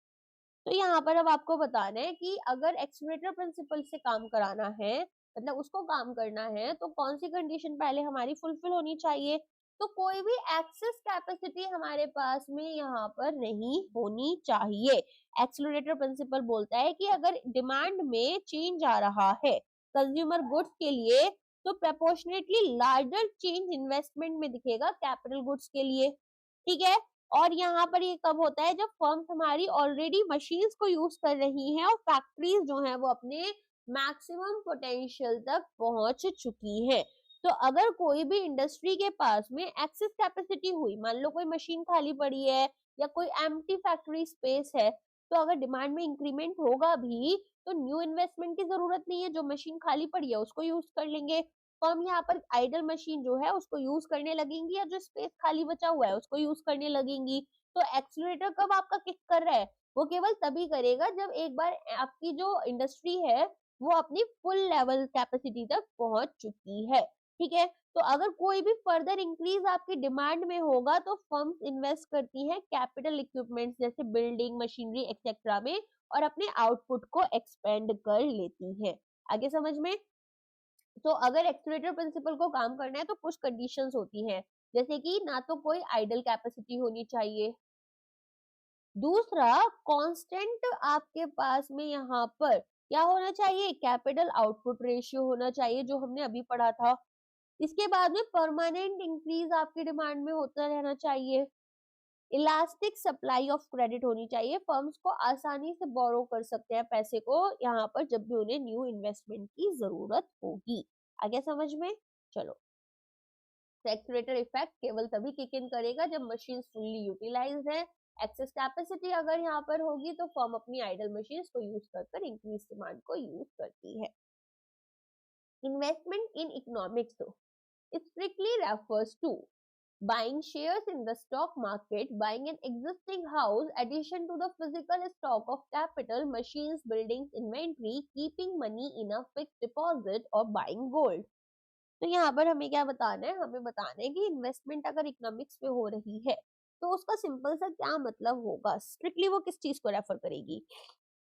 देखो, investment का बहुत simple सा एक specific meaning क्या है कि हमारे पास में किस तरीके से हम इसको यूज कर सकते हैं। तो addition to the physical stock of capital, जैसे कि हमने मशीन ऐड कर दी, बिल्डिंग्स यहाँ पर परचेज कर ली, इन्वेंट्री हमारी बढ़ा दी, ठीक है। तो हमारे पास में इकोनॉमिक्स और फाइनेंस की इन्वेस्टमेंट में क्या डिफरेंस होता है? देखो, इन्वेस्टमेंट हमारी जब हम बात करते हैं ना यूजुअल टर्म्स में, तो हम फाइनेंशियल इन्वेस्टमेंट की बात करते हैं कि हमने और पैसा लगा दिया स्टॉक्स में, बॉन्ड्स में, गोल्ड में और प्रॉफिट अर्न कर लिया। लेकिन इकोनॉमिक्स में यहाँ पर क्या होता है, इकोनॉमिक्स जो होते हैं वो कहते हैं कि ये हमारी केवल ओनरशिप ट्रांसफर हो रही है, कोई भी न्यू प्रोडक्टिव एसेट तो आप क्रिएट कर ही नहीं रहे हो।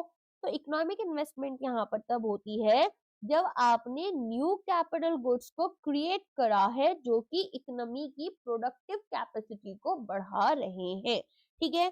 तो अगर बिजनेसेस की फिक्स्ड इन्वेस्टमेंट होगी, बिजनेसेस नई मशीनरी, टूल, इक्विपमेंट खरीदेंगे या नई फैक्ट्रीज बना रहे हैं, ऑफिसेस बना रहे हैं, तो वो एक इकोनॉमिक इन्वेस्टमेंट मानी जाएगी। रेजिडेंशियल इन्वेस्टमेंट अगर हो रही है, जैसे नए हाउस क्रिएट हो रहे हैं, अपार्टमेंट्स क्रिएट हो रहे हैं, तो ये हमारे पास में होगा, ठीक है। अगर एग्जिस्टिंग हाउस है तो हम यहाँ पर ओनरशिप ट्रांसफर कर रहे हैं। इन्वेंट्री इन्वेस्टमेंट क्या होती है कि जो आपके पास सामान आपने खरीदा था, जो स्टॉक था गुड्स का, वो हमारे अगर बिजनेसेस यहाँ पर अपने पास रख रहे हैं और कोई चेंज आ रहा है, तो अगर एक कार आपकी प्रोड्यूस हुई है बट इसको आपने इस साल नहीं बेचा है, तो वो आपकी एक इन्वेंट्री इन्वेस्टमेंट जो है वो यहाँ पर कैलकुलेट होती है। आ गया था समझ में? तो यहाँ पर आपका आंसर क्या हो जाएगा? सी आपका आंसर हो जाएगा, कैपिटल फॉर्मेशन हम कर रहे हैं। If investment I is greater than savings S at full employment, it leads to deflationary gap, inflationary gap, recession, increase in inventories और fall in prices. तो यहाँ पर हमें क्या बताना है? हमें बताना है कि अगर इन्वेस्टमेंट हमारा सेविंग से बढ़ा है और हम फुल एम्प्लॉयमेंट लेवल अचीव कर रखे हैं, तो यहाँ पर हम एक इन्फ्लेशनरी गैप की तरफ पहुंच जाएंगे। तो ऐसा क्यों हो रहा है? क्योंकि जो एग्रीगेट डिमांड है वो ग्रेटर देन एग्रीगेट सप्लाई है, मीनिंग टोटल स्पेंडिंग जो लोग कर रहे हैं वो टोटल आउटपुट से ज्यादा है। तो इकोनॉमी अब यहाँ पर अपना फुल प्रोडक्शन पर क्या कर रही है? यहाँ पर प्रोड्यूस कर रही है, ठीक है। तो हमारे पास इन्फ्लेशनरी गैप कब बन रहा है? जब डिमांड एक्सेस कर जाएगी, जितने भी रिसोर्सेज हैं वो हमारे ऑलरेडी सब यूज हो रहे हैं, ठीक है। अब बिजनेसेस को ज्यादा लोगों में इन्वेस्ट करना है अगर, तो यहाँ पर क्या करना होगा? उन्हें ज्यादा गुड्स एंड सर्विसेज भी यहाँ पर खरीदना पड़ेगा, then the economy can produce. No increase in output यहाँ पर होना चाहिए क्योंकि इकोनॉमी अपनी फुल एम्प्लॉयमेंट पर है। तो अब दूसरे वर्कर्स को तो आप हायर कर नहीं सकते हो, ठीक है, या फिर नई फैक्ट्रीज आप यहाँ पर ओपन नहीं कर सकते हो शॉर्ट रन में ताकि इस एक्स्ट्रा डिमांड को मीट कर पाओ। तो रियल जीडीपी जो है अब वो फर्दर नहीं बढ़ पाएगा। फुल एम्प्लॉयमेंट है, जितने लोग थे उतने हमने करा लिया काम। प्राइस हाइक अब यहाँ पर कर सकते हैं कि क्या होगा? सप्लाई जो है वो अब बढ़ा नहीं सकते, तो डिमांड बहुत हाई है, कंपटीशन लिमिटेड गुड्स और सर्विसेज के लिए बहुत हाई है। तो एक्सेस डिमांड क्या करती है? एक गैप ले आती है और लोगों को क्योंकि जो भी चीज अवेलेबल है वही खरीदनी पड़ेगी। जैसे इंडिगो का भी क्या हुआ था, फ्लाइट कैंसिलेशन हुआ, ठीक है। तो जब इंडिगो का फ्लाइट कैंसिलेशन हुआ ना, तो बहुत ही महंगी प्राइस कर दी थी, मतलब जो आपकी जर्नी 5,000 रुपए में हो जाएगी वो लिटरली 22,000 रुपीज की टिकट मिल रही थी, ठीक है। मतलब मैं पर्सनल एक्सपीरियंस बता रही हूँ, वही टिकट आपको 22,000 रुपए की मिल रही थी और क्योंकि आपको जरूरत है ट्रैवल करने का तो आप खरीद भी रहे हो। तो ये हमारे लिए एक इन्फ्लेशनरी गैप जो है वो क्रिएट कर दे देता है। चलो आगे बढ़ते हैं।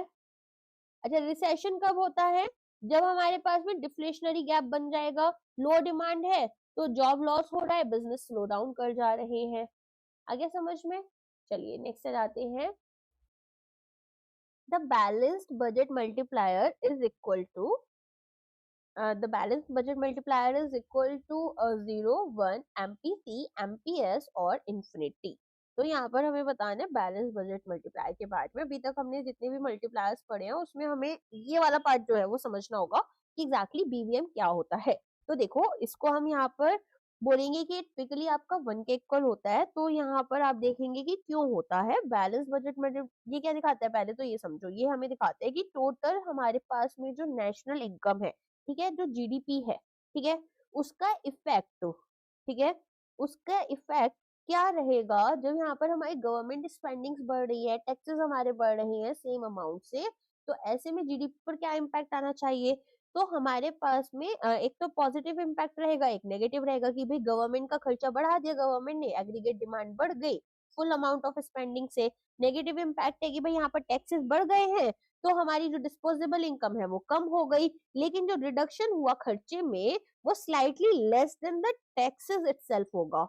ठीक है, क्योंकि लोग यहाँ पर अब क्या कर रहे हैं, अपना जो पोर्शन था उस मनी का, जो टैक्सेस उनके यहाँ पर कम हुए हैं, सॉरी इंक्रीज जो हुए हैं उनके टैक्सेस, तो उनके सेविंग सब कम हो जाएंगी। तो गवर्नमेंट स्पेंडिंग मल्टीप्लायर हमारा क्या था, 1/1 माइनस एमपीसी, याद है? और हमारे पास में जो टैक्स मल्टीप्लायर था वो क्या था, minus MPC upon 1 minus MPC. ठीक, तो ये हमारे पास नेगेटिव होता है क्योंकि टैक्सेस जो है वो हमारे स्पेंडिंग को कम कर देते हैं।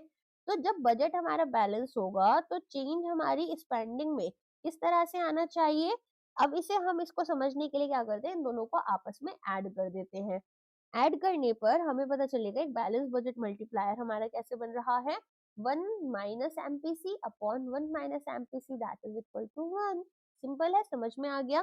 तो एक एक्सपेंशनरी इफेक्ट देखने के लिए मिलता है। गवर्नमेंट क्या कर रही है, वो ब्रेक इवन यहाँ पर जो है क्या, ठीक है, वो अपना यूज करना चाह रही है किस तरीके से, कि यहाँ पर जो टैक्सेस है वो यहाँ पर जो भी खर्चा अपना लगा रही है, कर रही है, एक्स्ट्रा स्पेंडिंग कर रही है, उस पर टैक्सेस भी लगाकर उसको रोक रही है, लेकिन इकोनॉमी स्टिल ग्रो करेगी क्योंकि गवर्नमेंट 100% अपनी मनी को जब सेव स्पेंड कर रही है, तो टैक्स पेयर्स यहाँ पर एक स्मॉल फ्रैक्शन ही इसका सेव कर पाएंगे। क्या समझ में? तो जब जीएनटी हमारे इंक्रीज हो रहे हैं सेम अमाउंट से, नेट इफेक्ट हमारी इनकम पर exactly equal to increasing in spending होगा, और बैलेंस मल्टीप्लायर हमारा 1 है। अज्यूम करेंगे यहाँ पर एक सिंपल कीनेसियन मॉडल को। In the equation as is equal to minus a plus 1 minus b, y, what does 1 minus b represent? MPC, MPS, APC, APS, autonomous savings. तो यहाँ पर हमारे पास में मार्जिनल प्रोपेंसिटी टू सेव जो है वो हमें शो कर रहा होता है एमपीएस। एंड रिलेशनशिप किस तरीके से बनेगी, तो जो बी है वो हमें क्या बताता है, ये हमें बताता है मार्जिनल प्रोपेंसिटी टू कंज्यूम।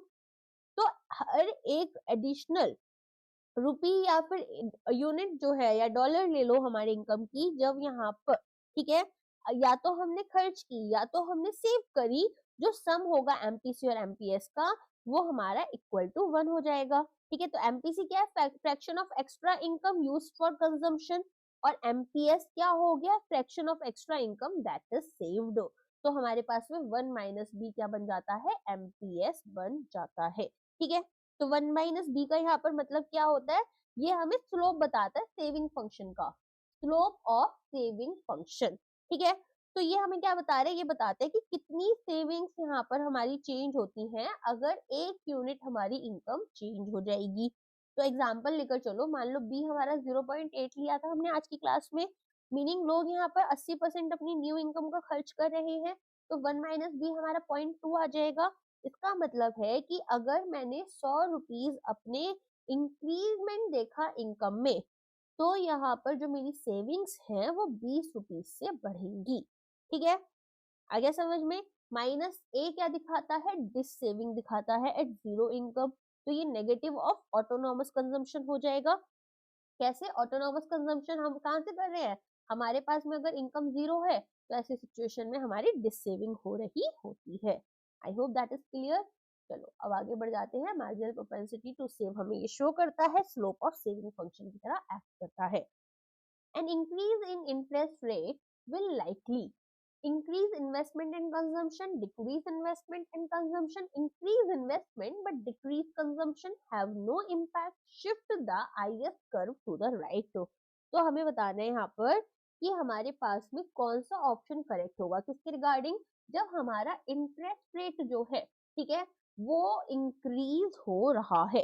देखो अगर इंक्रीज हुआ इंटरेस्ट रेट तो मेरी इन्वेस्टमेंट भी डिक्रीज हो जाती है और मेरा कंजम्पशन भी डिक्रीज हो जाता है। अब ये कैसे होगा, सबसे पहले इन्वेस्टमेंट पर आते हैं। तो इन्वेस्टमेंट यहाँ पर किससे रिलेटेड है, इंटरेस्ट रेट से रिलेटेड है। तो जब इंटरेस्ट रेट आपके लेटर से बढ़ गए, ठीक है। तो कॉस्ट ऑफ बोरोइंग बढ़ गई। अब यहाँ पर फर्म्स के लिए बोरो करना पैसे को मुश्किल होगा ताकि वो नए प्रोजेक्ट्स को फंड कर पाए। यहाँ पर ऐसी सिचुएशन में एक अपॉर्चुनिटी कॉस्ट हम क्या देखते हैं, एक हर्डल रेट देखते हैं। द रेट रिटर्न एक प्रोजेक्ट हमें यहाँ पर देगा, तो क्या वो इतना है कि वो यहाँ पर इस पर्टिकुलर अमाउंट को बीट कर पाए। तो प्रोजेक्ट जो कि हमारे प्रॉफिटेबल थे 3% इंटरेस्ट पर, वो माइट भी प्रॉफिटेबल ना रहे जब इंटरेस्ट रेट हमारे 6% हो गए हैं। अब आ जाओ कंजम्पशन के ऊपर। तो हमारे पास में कंजम्पशन कैसे इम्पैक्ट होता है, नेगेटिव इम्पैक्ट रहेगा, राइट। तो कॉस्ट ऑफ क्रेडिट बढ़ गई। कंज्यूमर्स ऑफन यहाँ पर क्या करते हैं, क्रेडिट को यूज कर कर तब खरीदते हैं सामान, जैसे कार खरीदनी है, बिग टिकट आइटम्स जो होते हैं जैसे कार, घर, लोन्स पर लेते हैं लोग यूजुअली। तो हायर रेट्स यहाँ पर इनकी जो मंथली पेमेंट्स है इनको क्या कर रहे हैं, एक्सपेंसिव करेंगे। तो हायर इंटरेस्ट रेट यहाँ पर एक बेटर रिटर्न उनको सेविंग अकाउंट्स पर और बॉन्ड्स पर दे रहा है। मैंने उसी पैसे को सेविंग अकाउंट में डाला, पहले 2% का इंटरेस्ट मिल रहा था, अब 2.145 का मिल रहा है, या मैंने कहीं और किसी एफडी में डाल दिया उस पैसे को। तो यहाँ पर लोग क्या करेंगे, अभी खर्चा ना कर कर सेव करना ज्यादा बेटर समझेंगे। और डिस्पोजेबल इनकम की बात करें तो जहां पर हमारे पास वेरिएबल रेट डेट होता है, हायर इंटरेस्ट पेमेंट हमारे पास कम पैसा छोड़ती है कि हम यहाँ पर सेविंग्स कर पाए या फिर जनरल कंजम्पशन भी कर पाए। ठीक है। तो आईएस कर्व के ऊपर क्या इम्पैक्ट आएगा वो भी देख लेते हैं। आईएस कर्व आपका क्या दिखाता है, इन्वेस्टमेंट सेविंग, राइट। तो यहाँ पर इंटरेस्ट रेट और इनकम लेवल्स की बात करें अगर हम, तो एक इंक्रीमेंट हमारे इंटरेस्ट रेट में क्या होगा, वो हमारी मूवमेंट अपवर्ड करेगा और लेफ्ट साइड करेगा along the existing IS curve. तो एक lower level of national income हमें देखने के लिए मिलती है। क्यों, क्योंकि आईएस कर्व कैसे आप डिफाइन कर रहे हो, y इज इक्वल टू यहाँ पर कंजम्पशन, इन्वेस्टमेंट और गवर्नमेंट एक्सपेंडिचर। तो जब इंटरेस्ट रेट बढ़ रहे हैं तो कंजम्पशन भी गिरेगा और इन्वेस्टमेंट भी गिरेगी, जिसकी वजह से टोटल आउटपुट जो है वो भी आपका गिर जाता है। आगे समझ में चलिए। तो यहाँ पर एक हायर इंटरेस्ट रेट इंक्रीज होगा, कॉस्ट ऑफ बोरोइंग हमारे पास में इंक्रीज हो जाएगी, रिवॉर्ड जो है सेविंग्स के लिए वो भी हमारे यहाँ पर क्या हो रहे हैं, इंक्रीज हो रहे हैं। अब यहाँ पर एक movement along the ice curve जो है, आइस कर्व वो देखने के लिए डाउनवर्ड शिफ्ट हमें एग्रीगेट डिमांड में देखने के लिए मिल रही है। एक्स आंटे इन्वेस्टमेंट रेफर्स टू, तो एक्स आंटे इन्वेस्टमेंट आपका किससे रिलेटेड है, actual investment realized at the end of the year, planned or intended investment, inventory accumulation due to unsold items, historical investment और depreciation। सो देखो एक्स आंटे इन्वेस्टमेंट क्या होगा, ये आपका एक्स आंटे भी बोल सकते हैं, ऑफर रेफर्स टू प्लान्ड और इंटेंडेड इन्वेस्टमेंट, प्लान्ड और intended investment. So the meaning here is that amount of investment जो फर्म्स यहाँ पर या फिर जो एंटरप्रेन्योर्स हैं वो प्लान कर रहे हैं या फिर वो चाहते हैं कि वो इकोनॉमी में करें किसी स्पेसिफिक पीरियड में और एक लुक फॉरवर्ड अप्रोच लेकर चले।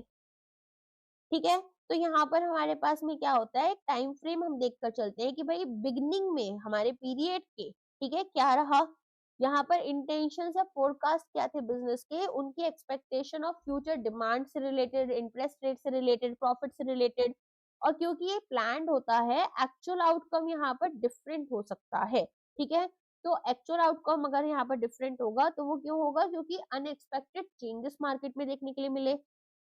तो एक्स एंड इन्वेस्टमेंट आपका जो है वो यहाँ पर किस तरह से देखोगे आप, प्लान्ड या इंटेंडेड इन्वेस्टमेंट होगा, जो कि हम स्टार्ट में ईयर के देखते हैं और यहाँ पर हम केवल उन्हीं कंपोनेंट्स को लेकर चलते हैं जो फर्म खर्च करना चाहती हैं और एक इक्विलिब्रियम लेवल ऑफ इनकम को डिटरमिन करने की कोशिश करते हैं।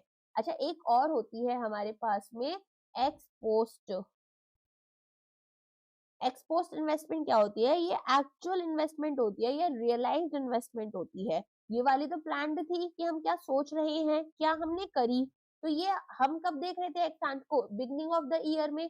ये हम देखते हैं एंड ऑफ द ईयर में। ठीक है, कि ईयर एंड हो गया, अब यहाँ पर हमने टोटल इन्वेस्टमेंट कितनी की थी। प्लान्ड इन्वेस्टमेंट के साथ साथ यहाँ पर कोई भी अगर अनइंटेंडेड चेंजेस हुए हैं इन्वेंट्री में तो वो भी लेकर चलेंगे। और नेशनल इनकम अकाउंटिंग में हम किसको यूज करते हैं, एक्स पोस्ट इन्वेस्टमेंट को यूज कर रहे होते हैं। तो एक्स आंटे सेविंग्स हमारी एक्स आंटे इन्वेस्टमेंट के इक्विलिब्रियम बराबर होती हैं, तो हम इक्विलिब्रियम को अचीव कर लेते हैं।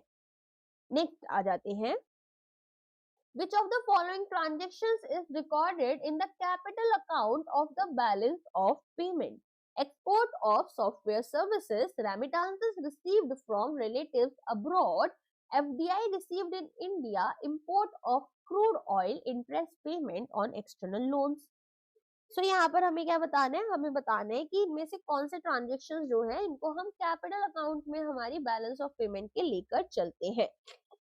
तो यहाँ पर आंसर क्या हो जाएगा, एफडीआई जो हमें इंडिया में रिसीव हो रही है इसको हम अपने कैपिटल अकाउंट ट्रांजेक्शंस में लेकर चलेंगे, जो कि हमारी एसेट्स को या लाइबिलिटीज में कोई चेंजेस लेकर आ जाएगी।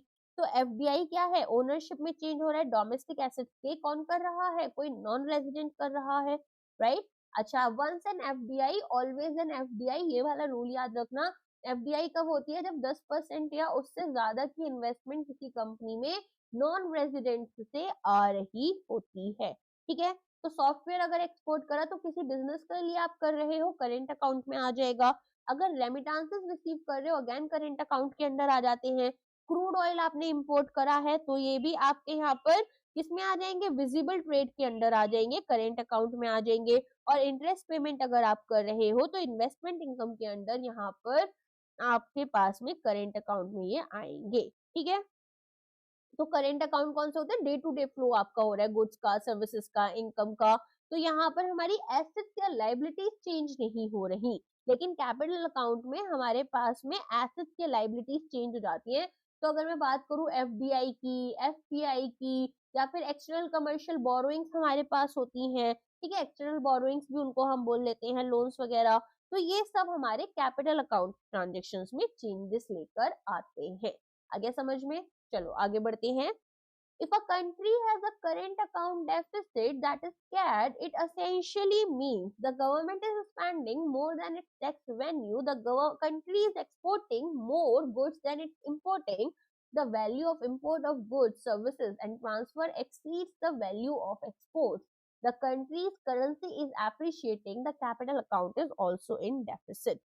तो यहाँ पर आपको बताना है कि करेंट अकाउंट डेफिसिट क्या होता है। जब मैं बोलूंगी डेफिसिट और जब मैं बोलूंगी सरप्लस, तो यहाँ पर क्या याद रखना है, सरप्लस होता है किसी भी चीज में आपके पास में ज्यादा में है, जैसे मेरे एक्सपोर्ट ज्यादा हो रहे हैं, इम्पोर्ट्स मेरे कम हो रहे हैं, लेकिन डेफिसिट में मेरे एक्सपोर्ट्स कम हो रहे हैं और इम्पोर्ट्स मेरे ज्यादा हो रहे हैं।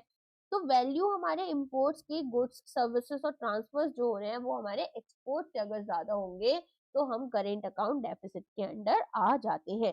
तो एक करेंट अकाउंट डेफिसिट कब होता है, जब कंट्री के जो टोटल डेबिट्स हैं, कंट्री के टोटल डेबिट्स जो कि पैसा बाहर जा रहा है कंट्री से, वो इसके क्रेडिट से यहाँ पर क्या है, ज्यादा है, ठीक है। तो यहाँ पर जैसे ट्रेड बैलेंस आपका आ गया कि फिजिकल गुड्स और सर्विसेज आप यहाँ पर ज्यादा इंपोर्ट कर रहे हो, या फिर आप ज्यादा इंटरेस्ट और डिविडेंड पे कर रहे हो फॉरेन इन्वेस्टर्स को, या फिर आप यहाँ पर ज्यादा पैसा रेमिटेंस के फॉर्म में या गिफ्ट के फॉर्म में बाहर भेज रहे हो।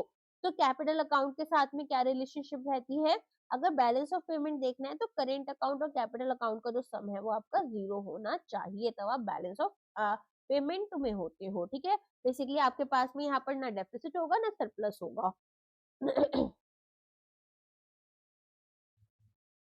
एक लाइन थी यहाँ पर, government is spending more then it's tax revenue, ये क्या होता है, ये होता है बजट डेफिसिट। क्या होगा ये, बजट डेफिसिट, ठीक है। आगे बढ़ते हैं। तो यहाँ पर आपसे बात हो रही है, autonomous transactions in the balance of payment are those which are undertaken by the central bank to cover a deficit undertaken for economic motives like profit independent of the BOP situation, always zero, in equilibrium, only related to gold invest movements, not recorded in the official stats। तो यहाँ पर आपको बताना है कि autonomous transaction जो होते हैं वो क्या रहेंगे। तो बीओपी में हम देखते हैं कि ऑटोनॉमस ट्रांजेक्शंस अंडरटेक क्यों किए जा रहे हैं, इकोनॉमिक मोटिव्स, जैसे कि प्रॉफिट मैक्सिमाइज करना है, ठीक है। इनको ना हम अबव द लाइन भी बोलते हैं, क्या बोलते हैं इनको हम, अबव द लाइन। अब ऐसा हम क्यों बोल रहे होते हैं, क्योंकि यहाँ पर ये अबव द लाइन आइटम्स इसलिए भी बोल रहे होते हैं क्योंकि ये हमारी जो कंट्री की बीओपी सिचुएशन है इससे इंडिपेंडेंट है। ऑटोनॉमस तो अब आप समझ ही चुके होंगे कि दीज आर इंडिपेंडेंट। तो कंट्री के पास सरप्लस है, डेफिसिट है, इससे मतलब नहीं है। जैसे कि यहाँ पर हमारे पास में प्रॉफिट मोटिव क्या होगा कि हमें कमर्शियल कंसिडरेशंस लेकर चलनी है, सस्ता सामान मिल गया हमें अब्रॉड से, हमने यहाँ पर खरीदा और बेच दिया, क्यों? क्योंकि प्रॉफिट अर्न कर रहे हैं, ठीक है। तो यहाँ पर स्टेट ऑफ बीओपी क्या है वो नहीं देखा जाएगा। एक पर्सन को फॉरेन कार खरीदनी है तो उसको ये मतलब नहीं है कि भाई कंट्री जो है वो ट्रेड डेफिसिट में जा रही है, वो अपने पर्पस से खरीद रहा है, ठीक है। तो यहाँ पर ये हमारे अबव द लाइन आइटम्स भी कहलाए जाते हैं, रिगार्डलेस कि यहाँ पर बीओपी सरप्लस में है या डेफिसिट में है। अकोमोडेटिंग ट्रांजेक्शन जो होते हैं बिलो द लाइन, ये सेंट्रल बैंक लेकर चलती है ताकि बीओपी को मैनेज कर पाए। तो सेंट्रल बैंक क्यों कवर करती है डेफिसिट को? जो ट्रांजेक्शन हमारी सेंट्रल बैंक कर रही होती है वो अकोमोडेटिंग ट्रांजेक्शन कहलाए जाते हैं। और यहाँ पर जब ऑटोनोमस ट्रांजेक्शन ने एक गैप ऐसा क्रिएट कर दिया जिसको फिल करना पड़ेगा, तो फॉरेन एक्सचेंज रिजर्व्स को यूज कर या आईएमएफ से बोरो कर तो फिर सेंट्रल बैंक स्टेप इन कर रही होती है। ओके, चलिए नेक्स्ट जाते हैं।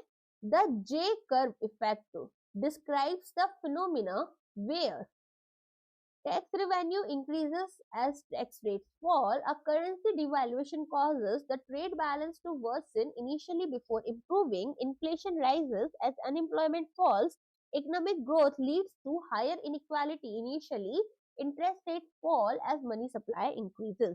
तो जे कर्व इफेक्ट क्या होता है? ये वो फिनोमिना होता है जहां पर एक कंट्री का जो ट्रेड बैलेंस है, ठीक है, करेंट अकाउंट जो है वो इनिशियली तो खराब हो रहा है, वर्सन सिचुएशन में है। क्यों है? क्योंकि करेंसी जो है वो डिवैल्यू हुई थी या तो डेप्रिशिएट हुई थी, फिर उसके बाद में इवेंचुअली ये इम्प्रूव करने लग जाती है, ठीक है। जे कर्व आपका इस तरह का बनाना।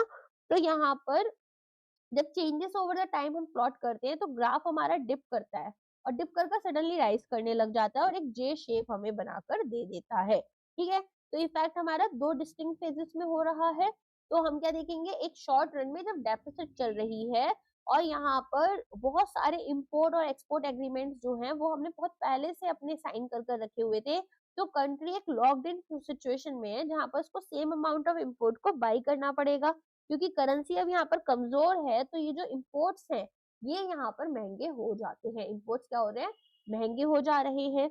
इन इलास्टिक डिमांड है, डोमेस्टिक कंज्यूमर्स जो है उनके पास टाइम नहीं है कि उनको चीपर लोकल ऑल्टरनेटिव मिले फॉरेन गुड्स का, तो ये अब यहाँ पर फॉरेन इंपोर्ट्स जो आ रहे हैं महंगे वाले उन्हीं को खरीद रहे हैं, जिसकी वजह से जो टोटल वैल्यू है इंपोर्ट की वो राइज कर जाती है और एक्सपोर्ट जो है वो स्ट्रॉन्ग यहाँ पर आपके रफली सेम रहेंगे। लॉन्ग रन में क्या होगा, बैलेंस इंप्रूव करना शुरू करेगा, कंट्री के एक्सपोर्ट जो हैं वो सस्ते हो जाएंगे फॉरेनर्स के लिए, ग्लोबल डिमांड बढ़ेगी प्रोडक्ट्स की, डोमेस्टिक कंज्यूमर्स अब यहाँ पर एक्सपेंसिव इंपोर्ट्स की जगह डोमेस्टिक गुड्स के ऊपर अपना होम ग्रोन ऑल्टरनेटिव्स के ऊपर डिपेंड करने लगेंगे और एक मार्शल लर्नर सिचुएशन आपकी क्रिएट होती है। What is this Marshall Lerner situation या फिर कंडीशन? यहाँ पर आप देखेंगे कि जो डिमांड है एक्सपोर्ट्स की और इंपोर्ट की वो इलास्टिक इनफ है कि यहाँ पर जो लोग हैं वो सेंसिटिव है टू प्राइस चेंजेस और ट्रेड बैलेंस हमारा इंप्रूव हो गया और हमने ओरिजिनल लेवल को सरपास कर लिया। आगे समझ में? चलो नेक्स्ट आते हैं। Real effective exchange rate, REER is यहाँ पर the market exchange rate between two currencies, the nominal effective exchange rate adjusted for relative inflation differentials, the rate at which banks lend forex, the fixed exchange rate set by the IMF और the forward exchange rate. तो REER क्या होता है? Major है कि currency, country की जो currency value है वो यहाँ पर कैसी है in relation to a basket of other major currencies और हम इसको एडजस्ट कर लेते हैं फॉर इन्फ्लेशन, ठीक है।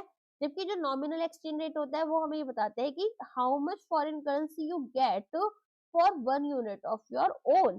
तो रील आपको क्या बता रहा है? एक्चुअल परचेसिंग पावर क्या है, ठीक है, इंटरनेशनल कॉम्पिटिटिवनेस कैसी है। तो हमारे पास में जब नीर आ गया तो नीर से हमने क्या करा, इनटू हमारा जो प्राइस था डोमेस्टिक लेवल पर अपॉन हमारा प्राइस जो फॉरेन लेवल पर है, ठीक है। तो वेटेड एवरेज हमने बायलैटरल एक्सचेंज रेट्स के यहाँ पर निकाल लिए, ठीक है। तो domestic price level consumer price index से निकाला और यहाँ पर वेटेड एवरेज हमारा price level of trading partners निकाल लिया। अच्छा, अगर मान लो आपका रील जो है उसमें इंक्रीमेंट होता है, ठीक है, तो क्या होगा? ऐसे में एप्रिसिएशन हो रहा है, करेंसी अब स्ट्रांग हो गई है, कंट्री के एक्सपोर्ट ज्यादा एक्सपेंसिव हो गए हैं, फॉरेनर्स के लिए और इम्पोर्ट्स चीपर हो गए हैं, तो लॉस ऑफ ट्रेड कॉम्पिटिटिवनेस हमें देखने के लिए मिल रहा है। अच्छा, डिक्रीज होगा अगर रील में तो क्या होगा, करेंसी डेप्रिशिएट हो गई है, कंट्री के एक्सपोर्ट जो है वो चीप हो गए और ज्यादा कॉम्पिटिटिव हो गए हैं ग्लोबल मार्केट में। ठीक है, तो इस तरीके से हमारे पास में रील होता है, नीर होता है, और रील हमारा एडजस्ट कर देता है इन्फ्लेशन को, बेटर मेजर है कंट्री की इंटरनेशनल कॉम्पिटिटिवनेस को अंडरस्टैंड करने के लिए। ठीक है, फेयर वैल्यू हमें बताता है एक पॉलिसी टूल की तरह भी ये काम कर रहा होता है। Under the purchasing power parity theory, the exchange rate between two currencies adjusts to reflect differences in interest rate, differences in price levels, inflation rates between the two countries, differences in GDP growth, the stock market performance, the gold reserves of the countries. तो triple P theory use कर exchange rate दो countries के हम adjust कर क्या देखते हैं कि जो प्राइस लेवल्स हैं, जो इन्फ्लेशन रेट्स हैं, उनमें क्या चेंजेस आए हैं दो कंट्रीज के। ठीक है, तो ये थियरी हमें बताती है कि भाई देखो, लॉन्ग रन में जो एक्सचेंज रेट है वो आपके मूव करने चाहिए टवर्ड्स अ लेवल जो कि जो प्राइस है identical basket of goods and services की हर एक कंट्री में वो इक्वल हो। ठीक है, एक इक्विलिब्रियम हमें अचीव करना है। तो कोर लॉजिक ट्रिपल पी का क्या होता है, ये लॉ ऑफ वन प्राइस लेकर चलता है, जिसमें कि ये बोलते हैं कि अगर कोई भी ट्रांजेक्शन कॉस्ट या फिर ट्रेड बैरियर्स नहीं है और आइडेंटिकल गुड्स हैं, जैसे आपने मैकडी का, ये मैकडी के बर्गर का एग्जांपल से आया था, तो मैकडी का एक बर्गर आपने इंडिया में खरीदा और लेट्स से यूएस में भी खरीदा। ठीक है, लेट्स से आलू टिक्की बर्गर ही आपने खरीदा है, बेसिक बर्गर लेकर चलते हैं, ऑल्दो वो मिलता नहीं है यूएस में जितना मैं जानती हूँ। एनीवेज आगे बढ़ते हैं। तो आइडेंटिकल गुड्स जो है वो हमारे पास सेम कॉस्ट करनी चाहिए डिफरेंट कंट्रीज में जब हम उनको एक कॉमन करेंसी में रखेंगे। तो एक एब्सोल्यूट ट्रिपल पी जो होता है, ठीक है, एब्सोल्यूट ट्रिपल पी में हम देखेंगे कि एक्सचेंज रेट जो है वो सिंपली क्या रेशियो है, जो प्राइस लेवल दो कंट्रीज में है। फॉर एग्जाम्पल, अगर बास्केट ऑफ गुड्स जो है वो कॉस्ट कर रहा है $100, ठीक है, कहाँ पर, हमारा यूएस में, और इंडिया में कितना कर जाएगा ये, लेटेस्ट से अभी 9,000 रुपीज कर जाएगा। तो एक्सचेंज रेट हमारा कितना होना चाहिए कि 90 रुपीज जो है वो हमारा $1 के बराबर है, जो अभी चल रहा है, एक एग्जाम्पल उसी से रिलेटेड दिया है। अच्छा, रिलेटिव ट्रिपल पी की बात करें तो ये फोकस करते हैं भाई चेंजेस ओवर द टाइम। तो ये रेट ऑफ डेप्रिसिएशन या appreciation of a currency equal to the difference in inflation rate होना चाहिए। आगे समझ में। तो ट्रिपल पी थियरी हमें क्या स्टेट करती है कि लॉन्ग रन में एक्सचेंज रेट्स जो है वो हमारे towards the rate that would equalize the prices of an identical basket of goods or services। ठीक है, तो एक्सचेंज रेट मूवमेंट रिफ्लेक्ट करता है इन्फ्लेशन डिफरेंशियल को। कॉस्ट पुश हमने ऑलरेडी पढ़ लिया है, बट स्टिल एक बार देखते हैं। So cost push inflation is caused by excess money supply chasing too few goods, increase in government expenditure, supply side shocks such as rising wages or raw material prices, decrease in direct taxes, increase in consumer confidence। तो अब हमें यहाँ पर बताने कि जो cost push inflation है वो आपका क्या होगा, जो सप्लाई साइड शॉक्स लग रहे थे, ठीक है, सच एज राइजिंग वेजेस और रॉ मटेरियल प्राइसेस, वो हमारे कॉस्ट पुश इन्फ्लेशन से बेसिकली उसको यहाँ पर कॉज कर रहे थे। देखो बाकी सब में क्या होता है, कंज्यूमर्स यहाँ पर क्या चाहते हैं कि वो ज्यादा चीजों को खरीदे। कॉस्ट पुश इन्फ्लेशन में ऐसा होता है कि यहाँ पर हमारे पास में इकोनॉमी में क्या हो रहा है, जो प्रोड्यूसर्स हैं उनको फोर्स किया गया है कि वो प्राइसेस को बढ़ा दें। क्यों, यहाँ पर इससे ये ज्यादा एक्सपेंसिव हो जाएगा उनके प्रोडक्ट्स को क्रिएट करने में।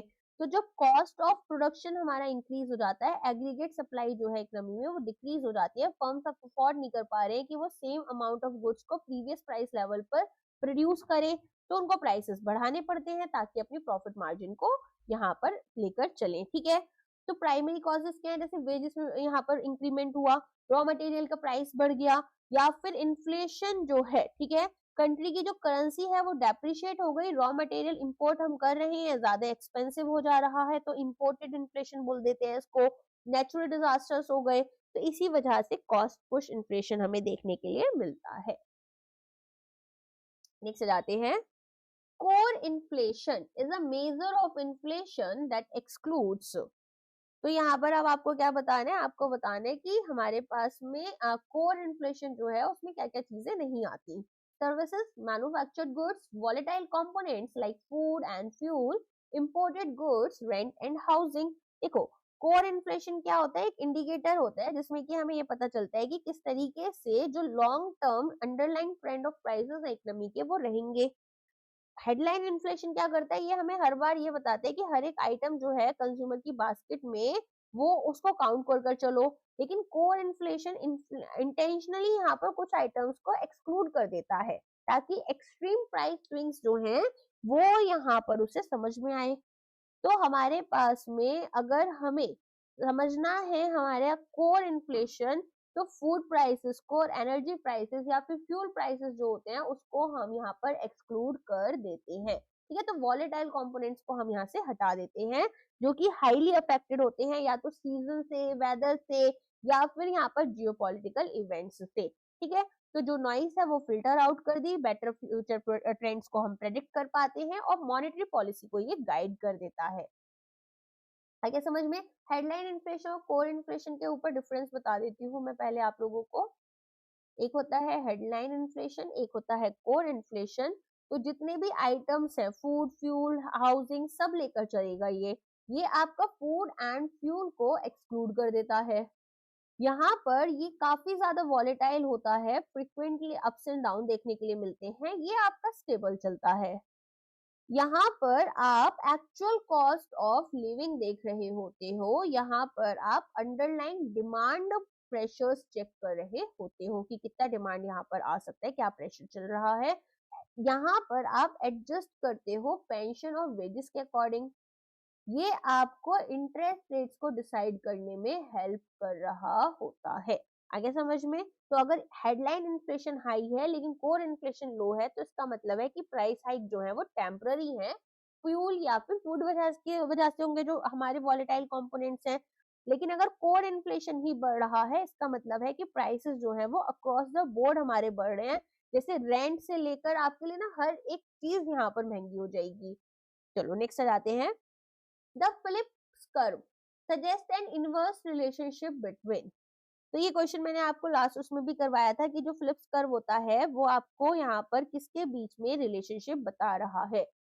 Inflation, GDP, inflation and interest rate, inflation and unemployment, tax rates and revenue, exports and imports. तो इसका आंसर इन्फ्लेशन एंड अनएम्प्लॉयमेंट हो जाएगा। तो शॉर्ट रन में हम ये देखते हैं कि एक ट्रेड ऑफ होता है दो वेरिएबल्स के बीच में। जब इन्फ्लेशन हाई होगा तो अनएम्प्लॉयमेंट टेंड टू बी लो, जब अनएम्प्लॉयमेंट आपका इन्फ्लेशन कम होगा तो अनएम्प्लॉयमेंट आपका हाई हो जाता है। ठीक है, तो इस तरीके से हमने इसको पूरा का पूरा पढ़ा हुआ था। मैंने आपको short run, long run last class में पढ़ा दिए थे, तो इस पर हम ज्यादा डिटेल में नहीं जाएंगे। Stagflation is refers to a situation characterized by high inflation and high growth, low inflation and low growth, high inflation and high unemployment, stagnation, deflation and recession, stable prices and full employment। तो यहाँ पर इसका answer क्या होगा? इसका answer है high inflation and high unemployment. देखो, stagflation दो टर्म से बनता है, that is stagnation plus inflation. अब होता क्या है ऐसी सिचुएशन में, अनएम्प्लॉयमेंट भी हाई है और इन्फ्लेशन भी हाई है।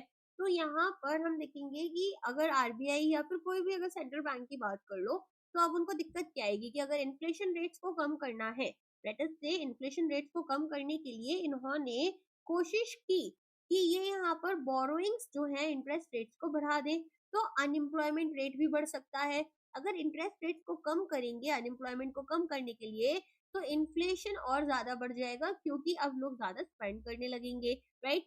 तो यहाँ पर ये एक स्टैग्फ्लेशन जो है वो सिचुएशन बन जाती है जिसमें कि इकोनॉमिक एनोमलीज को बोलते हैं, जहाँ स्लो इकोनॉमिक ग्रोथ, स्टैग्नेशन है, हाई अनएम्प्लॉयमेंट है। तो हाई इन्फ्लेशन देखने के लिए तो एक डायलेमा आ गया, और हमें किस तरीके से एक प्रॉब्लम को अगर फिक्स करना है तो दूसरी प्रॉब्लम हमारी बढ़ जाएगी, वो देखने के लिए मिलता है। स्टैग्फ्लेशन के टाइम पर इकोनॉमिक ग्रोथ यूजुअली आपकी स्टैग्नेंट या फिर लो होती है। अगर रिसेशन में देखें तो रिसेशन में इकोनॉमिक ग्रोथ आपकी नेगेटिव होती है। अच्छा, अगर मान लो हाइपर इन्फ्लेशन पर हो तो हाइपर इन्फ्लेशन में क्या होगा? आपकी जो इकोनॉमिक ग्रोथ होती है वो यहाँ पर एकदम ही नीचे गिर जाती है, ठीक है, फॉल कर जाती है शार्पली। क्या समझ में? तो स्टैग्नेशन हमारे लिए काफी इंपॉर्टेंट कॉन्सेप्ट है। करेंटली इंडिया में रेपो रेट्स को कम किया जा रहा है, बट स्टैग्नेशन एक ऐसी सिचुएशन है जो इंडिया में काफी बार आपको दिखती है। नेक्स्ट क्वेश्चन है, कौन सा प्राइस इंडेक्स हम यूज करते हैं हेडलाइन इन्फ्लेशन मेजर के लिए for monetary policy targeting by the RBI? WPI, CPI, IW, या फिर आपका सीपीआई कंबाइन और जीडीपी डिफ्लेटर, या फिर पीपीआई? तो इसका आंसर क्या हो जाएगा? इसका आंसर हो जाएगा CPI combined consumer price index. तो पहले तो हमारे पास जो गवर्नमेंट थी वो क्या कर रही होती थी, वो हमें यहाँ पर, सॉरी, आरबीआई जो थी, सेंट्रल गवर्नमेंट नहीं, आरबीआई जो था वो डब्ल्यूपीआई यूज करता था। लेकिन फिर बाद में आरबीआई ने क्या किया, वो शिफ्ट कर जाते हैं सीपीआई कंबाइंड के पास में, और सीपीआई कंबाइंड में हम देखते हैं कि किस तरीके से जो हमारे पास में ये रहता है कंज्यूमर इम्पैक्ट, ठीक है, वो पता चल जाता है कि भाई प्राइस चेंजेस रिटेल लेवल पर कैसे हो रहे हैं, सिटीजंस एक्चुअली यहाँ पर क्या पेमेंट्स कर रहे हैं। अच्छा, डब्ल्यूपीआई क्या कर रहा था, केवल आपकी गुड्स को ट्रैक कर रहा था, लेकिन सीपीआई ऐसा नहीं कर रहा, वो सर्विसेज को भी ट्रैक कर रहा था, राइट। चलो नेक्स्ट आ जाते हैं। तो यहाँ पर अब आपको पता ही है, हमें इन्फ्लेशन टारगेट, प्राइमरी टारगेट 4% का है, ±2% का बैंड रहता है। तो ये हमें टारगेट करने के लिए, हेडलाइन इन्फ्लेशन के लिए हम सीपीआई कंबाइंड यूज करते हैं, जो कि उर्जित पटेल कमिटी की रिकमेंडेशन पर दिया गया था। This is also important. Okay, adopt हमने 2016 में किया है। आई थिंक कमिटी का जो रिपोर्ट आया था वो 2014 के एंड में आया था, इतना मुझे याद है। नेक्स्ट जाते हैं।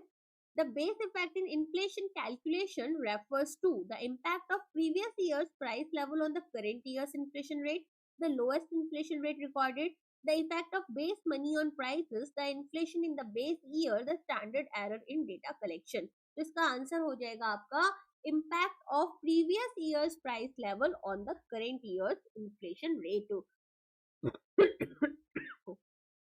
तो यहाँ पर ये कैसे होता है, सॉरी, देखो यहाँ पर हम देखेंगे कि इन्फ्लेशन जो है वो हम वाई ऑन वाई बेसिस पर लेकर चलते हैं, राइट। तो यहाँ पर हमारे पास में अगर प्रीवियस ईयर का जो प्राइस इंडेक्स है वो डिनोमिनेटर की तरह काम करता है, और अगर यहाँ इसकी वैल्यू सिग्निफिकेंटली डिस्टॉर्ट कर सकती है हमारी फाइनल परसेंटेज को, इवन दो जो एक्चुअल प्राइस चेंज हुआ है वो बहुत छोटा हुआ है। सो लो बेस इफेक्ट हमें यहाँ पर देखने के लिए भी मिलता है, और हाई बेस इफेक्ट भी। तो एक यहाँ पर ना एग्जांपल से समझाती हूँ मैं आपको इसको। मानकर चलो आपके पास में एक ईयर 1 है, ठीक है, एक ईयर 2 और एक ईयर 3। अब ईयर 1 में लेटस से हमारे पास जो बेस इफेक्ट है, बेस ईयर है, वो 100 का हमारा प्राइस इंडेक्स है। ईयर 2 में ये 110 रहा, और ईयर 3 में ये 121 रहा। तो परसेंटेज वाइज अगर यहाँ से इसका कंपैरिजन करें तो 10% बढ़ा, और इसका कंपैरिजन इससे करेंगे तो 10% बढ़ा। बट आप देख रहे हैं कि यहाँ पर परसेंटेज सेम है, जबकि एक साल में जो इंक्रीमेंट हुआ वो 10 पॉइंट का हुआ, और दूसरे साल में जो इंक्रीमेंट हुआ है वो आपका 11 पॉइंट्स का हुआ है, ठीक है। तो ऐसी सिचुएशन में हम यहाँ पर एक और कंडीशन लेकर चलते हैं। मान लो आपका जो ईयर 3 था, ठीक है, ईयर 1 आपका 100 था, ईयर 2 आपका 120, यहाँ पर 150 हो जाता है, और ईयर 3 जो है वो आपका 121 है। तो अब यहाँ पर आप क्या देखेंगे, अब आप यहाँ पर देखेंगे कि किसी क्राइसिस की वजह से अगर ईयर 2 में आपका बेस बहुत ही हाई चला जाता है, तो ऐसे में जो ईयर 3 का इन्फ्लेशन रेट है वो बहुत ही यहाँ पर नेगेटिव या फिर लो आपका आ जाएगा। जिसका क्या मतलब है कि अब यहाँ पर एक जो मैथमेटिकल कंपैरिजन हो रहा है वो जेन्युइन सर्ज हमें करंट डिमांड के अंदर नहीं बता पा रहा। आगे समझ में? तो हमें यहाँ पर आर्टिफिशियली लो, बहुत ही लो इन्फ्लेशन दिखता है। तो inflation calculate year on year basis पर होता है। अगर प्राइस इंडेक्स हमारे corresponding month of the previous year में एब्नॉर्मली लो या हाई था, तो ये करंट इन्फ्लेशन को आपका चेंज कर देता है, ठीक है। इसी को हम बेस इफेक्ट कहते हैं। To control high inflation, RBI is most likely to decrease the CRR, buy government securities in the open market, increase the CR repo rate, lower the statutory liquidity ratio, और print more currency। तो अब आपको यहाँ पर बताना है इसका answer. देखो, हम देखते हैं कि हमारे पास में यहाँ पर अगर इन्फ्लेशन को कंट्रोल करना है तो आरबीआई क्या करेगा, वो कॉन्ट्रैक्शनरी मॉनेटरी पॉलिसी को फॉलो करेगा। अब कॉन्ट्रैक्शनरी मॉनेटरी पॉलिसी के अकॉर्डिंग ये रेपो रेट को इंक्रीज कर देता है। रेपो रेट को इंक्रीज करने से जो कॉस्ट ऑफ फंड हमारे बैंक्स के लिए है, जो बैंक को आरबीआई से पैसा मिल रहा है, वो महंगा मिलेगा। इन रिटर्न यहाँ पर जो कस्टमर्स हैं, बैंक उन्हें इंटरेस्ट रेट्स हाई कर देगा, जिसकी वजह से कंजम्पशन जो है वो हमारा और इन्वेस्टमेंट गिर जाती है और डिमांड कम हो जाती है एंड इन्फ्लेशन ड्रॉप कर जाता है। आ गया समझ में? तो इसलिए यहाँ पर हम क्या कर रहे हैं, हम यहाँ पर देखेंगे कि किस तरीके से इंक्रीमेंट किया जा रहा है रेपो रेट का, ताकि हाई इन्फ्लेशन को आरबीआई कंट्रोल कर पाए। नेक्स्ट क्वेश्चन है, fiscal deficit is essentially equal to total revenue minus total expenditure, government का total borrowing requirement for the year, revenue deficit plus capital expenditure, primary deficit plus subsidies या फिर trade deficit। देखो fiscal deficit को अगर मुझे लिखना होगा, core formula क्या बनेगा, कोर फॉर्मूला बनता है टोटल एक्सपेंडिचर कितना है माइनस इसकी रिवेन्यू रिसिप्ट क्या है प्लस यहाँ पर जो नॉन डेट कैपिटल रिसिप्ट्स है, राइट। तो ये मुझे बताती है फिस्कल डेफिसिट। अब टोटल एक्सपेंडिचर क्या होगा, ये होता है हमारा रिवेन्यू एक्सपेंडिचर और कैपिटल एक्सपेंडिचर, ठीक। अब यहाँ पर आपके पास में रिवेन्यू रिसिप्ट्स आपको पता ही है, डे टू डे आपको जो भी इनकम हो रही है।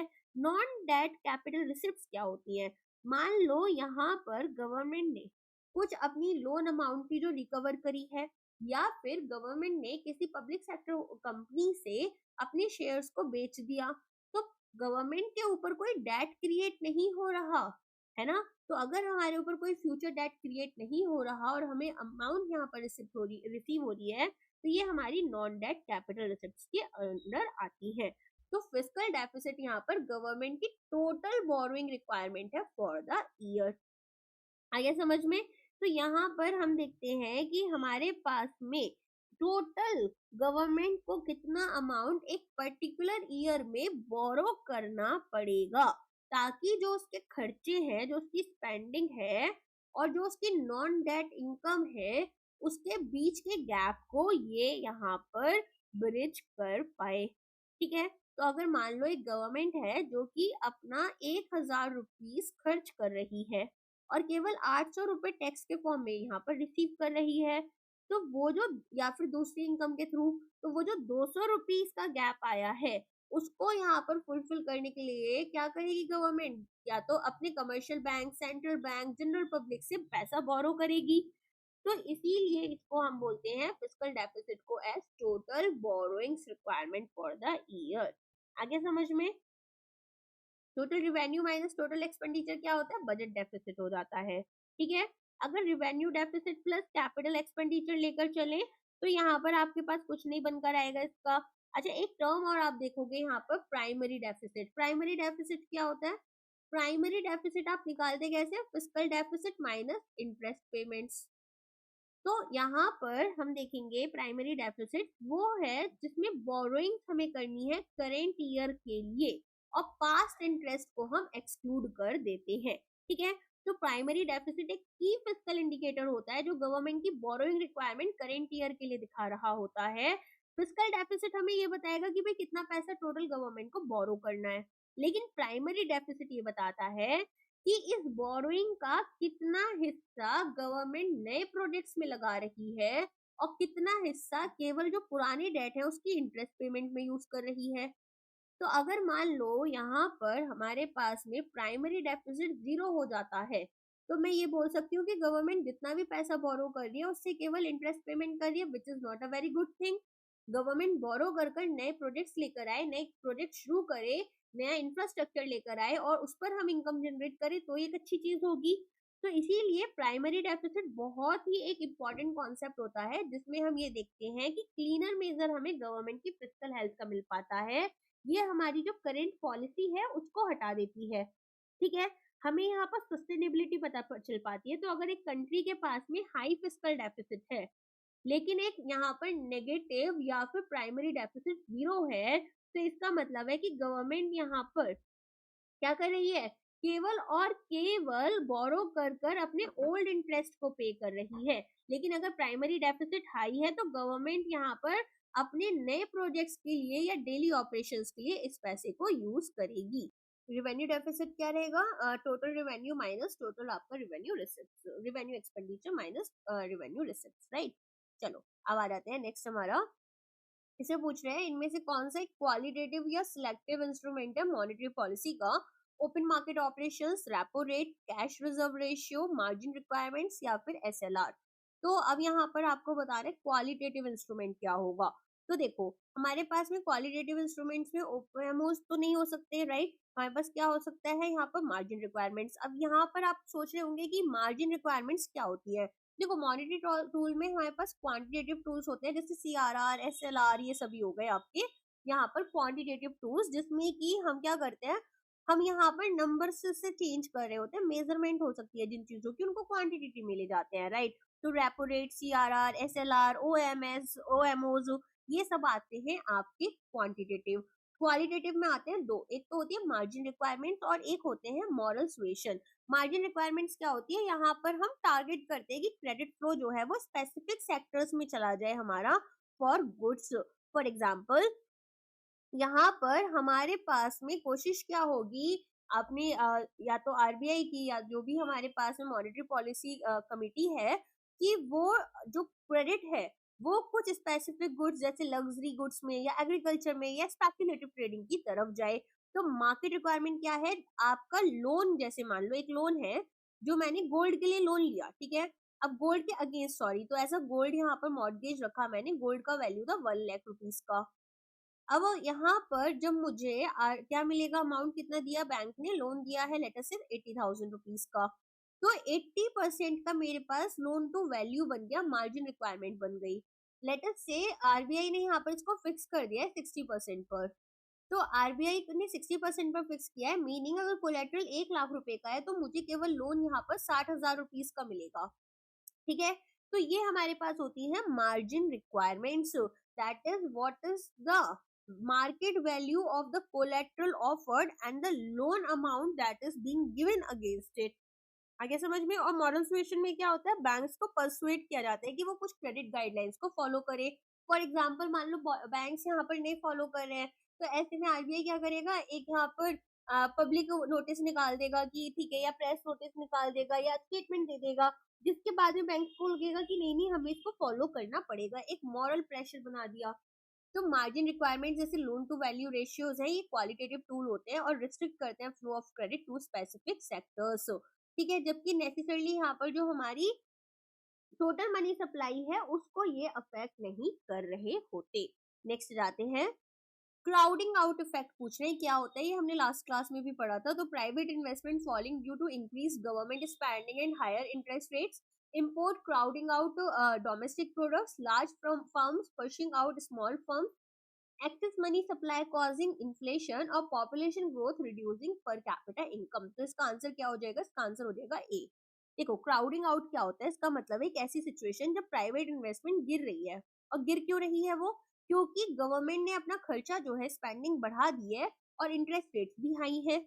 तो यहाँ पर जब गवर्नमेंट अपनी बोरोइंग्स को स्पेंड यहाँ पर इंक्रीज कर रही है ताकि अपनी स्पेंडिंग को यहाँ पर फंड कर पाए, तो इसकी वजह से जो प्राइवेट सेक्टर है उसके साथ में कॉम्पीट करना होता है for the limited amount of money available in the economy.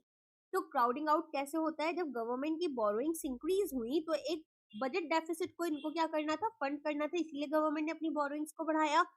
अब यहाँ पर गवर्नमेंट बॉन्ड्स इशू करेगी ताकि यहाँ पर बोरो कर पाए पैसा पब्लिक से। अब डिमांड अगर फंड्स के लिए ऐसी सिचुएशन में बढ़ जाती है गवर्नमेंट की, तो ऐसे में जो डिमांड कर्व है वो राइटवर्ड शिफ्ट करेगा। और क्योंकि सप्लाई जो है वो लिमिटेड है और डिमांड पुश हो रही है, तो प्राइस जो है मनी का वो बढ़ जाएगा, मनी प्राइसेस ऊपर चले जाएंगे एंड प्राइवेट बिजनेसेस के लिए बोरोइंग काफी ज्यादा एक्सपेंसिव हो जाएगी। प्रोजेक्ट्स जो प्रॉफिटेबल थे लोअर इंटरेस्ट रेट्स पर अब वो वायबल नहीं रहेंगे, जिसकी वजह से प्राइवेट फर्म्स यहाँ पर मूव आउट कर जाती हैं और गवर्नमेंट ने क्राउड कर दिया है उनको, क्राउड आउट कर दिया है उनको फ्रॉम द मार्केट प्लेस। आगे समझ में। तो हमारे पास में दो तरह की फाइनेंशियल क्राउडिंग आउट और एक यहाँ पर रिसोर्स क्राउडिंग आउट होती है।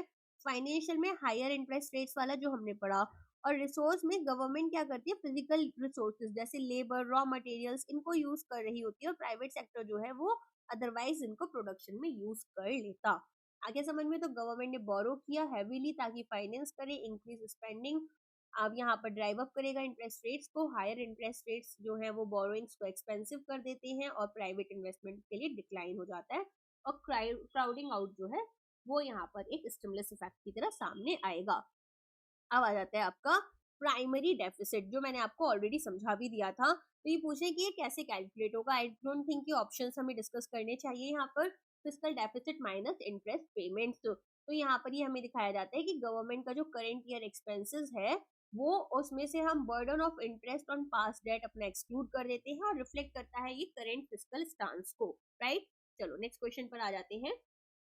The FRBM Act, that is Fiscal Responsibility and Management Act, aims to nationalize banks, ensure intergenerational equity in fiscal management, and reduce fiscal deficit, control the stock market volatility, fix the exchange rate, eliminate all taxes.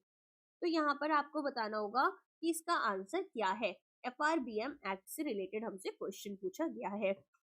देखो, FRBM act यहाँ पर 2003 में आया था, जो चाहते हैं कि इंटरजेनरेशनल इक्विटी आए फिस्कल मैनेजमेंट में, और जो फिस्कल डेफिसिट है उसको हम कम करें। तो ये इंस्टीट्यूशनलाइज करना चाहते थे फाइनेंशियल डिसिप्लिन को, और चाहते थे कि इंश्योर करना था इनको कि गवर्नमेंट जो है वो एक मैसिव डेट बर्डन अपने ऊपर ना ले ले, जो कि फ्यूचर जनरेशंस को पास ऑन करा जाए। तो यहाँ पर एक लीगल फ्रेमवर्क बना गवर्नमेंट के लिए, ताकि इन 3 गोल्स को हम अचीव कर पाए। तो कौन कौन से हमारे पास में थे कोर ऑब्जेक्टिव? सबसे पहले intergenerational equity, meaning current generation जो है वो यहाँ पर ओवर बोरो ना करे, ताकि यहाँ पर अपने कंजम्पशन को फंड करे, और फ्यूचर जनरेशन को पास ऑन कर दे कि वो पे बैक करे इन डेट्स को। दूसरा, फिस्कल डेफिसिट को इन्होंने रफली 3% ऑफ जीडीपी रखने की बात की, और जो रेवेन्यू डेफिसिट है उसे एलिमिनेट करने की बात की। साथ में इन्होंने बोला कि जो डेट और बोरोइंग है, अगर इसे कंट्रोल कर लेंगे तो इन्फ्लेशन स्टेबल रहेगा और गवर्नमेंट के पास एक फिस्कल स्पेस होगा, ताकि वो रिएक्ट कर सके ड्यूरिंग इमरजेंसीज। तो medium term fiscal policy statement हमारे पास 3 साल के रोलिंग टारगेट बताते हैं। फिस्कल पॉलिसी स्ट्रेटेजी स्टेटमेंट हमें करंट ईयर की फिस्कल स्ट्रेटेजी और मैक्रो इकोनॉमिक फ्रेमवर्क हमें ओवरव्यू देते हैं इकोनॉमी की ग्रोथ प्रोस्पेक्ट्स का। ठीक है, चलो अब आ जाते हैं आगे। एक fundamental difference between commercial bank और एनबीएफसी का ये है कि जो एनबीएफसीज हैं they can not lend money, accept time deposit or fixed deposits, accept demand deposits, current saving accounts, issue debentures, invest in the stock market. तो यहाँ पर अब आपको बताना है कि जो कमर्शियल बैंक्स होते हैं और नॉन बैंकिंग फाइनेंशियल कंपनीज हैं, उनके बीच में एक फंडामेंटल डिफरेंस क्या है। तो आपको पता है कि जो एनबीएफसीज हैं, ठीक है, वो demand deposits, that is current account और आपका सेविंग अकाउंट, इनको एक्सेप्ट नहीं कर सकते, जबकि कमर्शियल बैंक का मेन काम यही है कि पब्लिक से डिमांड डिपॉजिट्स को लेना और उन्हें विड्रॉएबल बनाना। ठीक है, जबकि एनबीएफसीज क्या करते हैं, वो टर्म डिपॉजिट्स लेते हैं, जैसे कि आपकी एफडी हो गई, और वो सिर्फ वही एनबीएफसीज ले सकते हैं जिन्हें आरबीआई ने अलाउ किया हो। तो अगर हम बात करें हमारे डिमांड डिपॉजिट्स की, तो कमर्शियल बैंक्स, एक सेकेंड एक डिफरेंस समझ लेते हैं कमर्शियल बैंक और एनबीएफसी के बीच में। तो डिमांड डिपॉजिट्स एक्सेप्ट कर सकते हैं कमर्शियल बैंक्स, एनबीएफसी नहीं कर सकते। अगर चेक इशू करना है, तो चेक को यहाँ पर अगर कमर्शियल बैंक है तो खुद के नाम का चेक इशू कर सकते हैं, एनबीएफसी नहीं कर सकते। अगर डिपॉजिट इंश्योरेंस की बात करें, तो यहाँ पर 5 लाख का डीआईसीजीआईसी एक्ट के अंडर मिल जाता है, यहाँ पर इंश्योरेंस फैसिलिटी अवेलेबल नहीं होती। अगर हम बात करें पेमेंट सिस्टम की, तो पेमेंट और सेटलमेंट सिस्टम का ये हिस्सा होते हैं, इस सिस्टम का ये यहाँ पर एनबीएफसी जो है वो पार्ट नहीं होते हैं। तो एनबीएफसी डिमांड डिपॉजिट एक्सेप्ट नहीं कर सकते, इसीलिए वो मनी क्रिएशन या क्रेडिट क्रिएशन जो है उसको भी प्रोसेस नहीं कर सकते हैं, जो कि बैंक करते हैं। एनबीएफसी का मोस्ट स्पेसिफिक फोकस जो रहता है वो कुछ स्पेसिफिक सेक्टर्स पर होता है, जैसे कि व्हीकल लोन देना, गोल्ड लोन देना या माइक्रो फाइनेंसिंग। ठीक है, चलिए अब यहाँ पर आगे बढ़ जाते हैं। SIDBI, that is Small Industries Development Bank of India, acts as the principal financial institution for large scale heavy industries, MSME sector, export import trade, housing finance, rural agriculture exclusively। तो ये आपको पता ही है, MSME सेक्टर के लिए ये specifically यहाँ पर काम कर रहे होते हैं।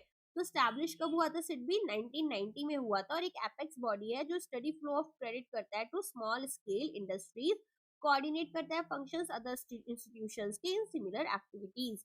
तो यहाँ पर ये एक क्रेडिट प्लस अप्रोच लेकर चलते हैं, जिसमें कि more than just loans provide कर रहे होते हैं। तो यहाँ पर रीफाइनेंसिंग की आपको प्रोवाइड की जाती है फैसिलिटी, डायरेक्ट लैंडिंग कर सकते हैं, प्रमोशन एंड डेवलपमेंट में यूज कर सकते हैं, जैसे मिशन स्वावलंबन था, देन प्रमोशन एंड डेवलपमेंट में, और नोडल एजेंसी की तरह काम करती है कुछ गवर्नमेंट स्कीम्स के लिए, जैसे Pradhan Mantri employment generation programme, credit linked capital subsidy scheme. ठीक है, तो यहाँ पर जो एमएसएमई है वो सपोर्ट करती है entire life skill small businesses का, जिसमें कि आपके पास में स्टार्टअप से लेकर स्टैब्लिश्ड फर्म्स तक आ जाती है। ओके, चलो हेडक्वार्टर कहाँ है सिडबी का? लखनऊ में है, उत्तर प्रदेश के।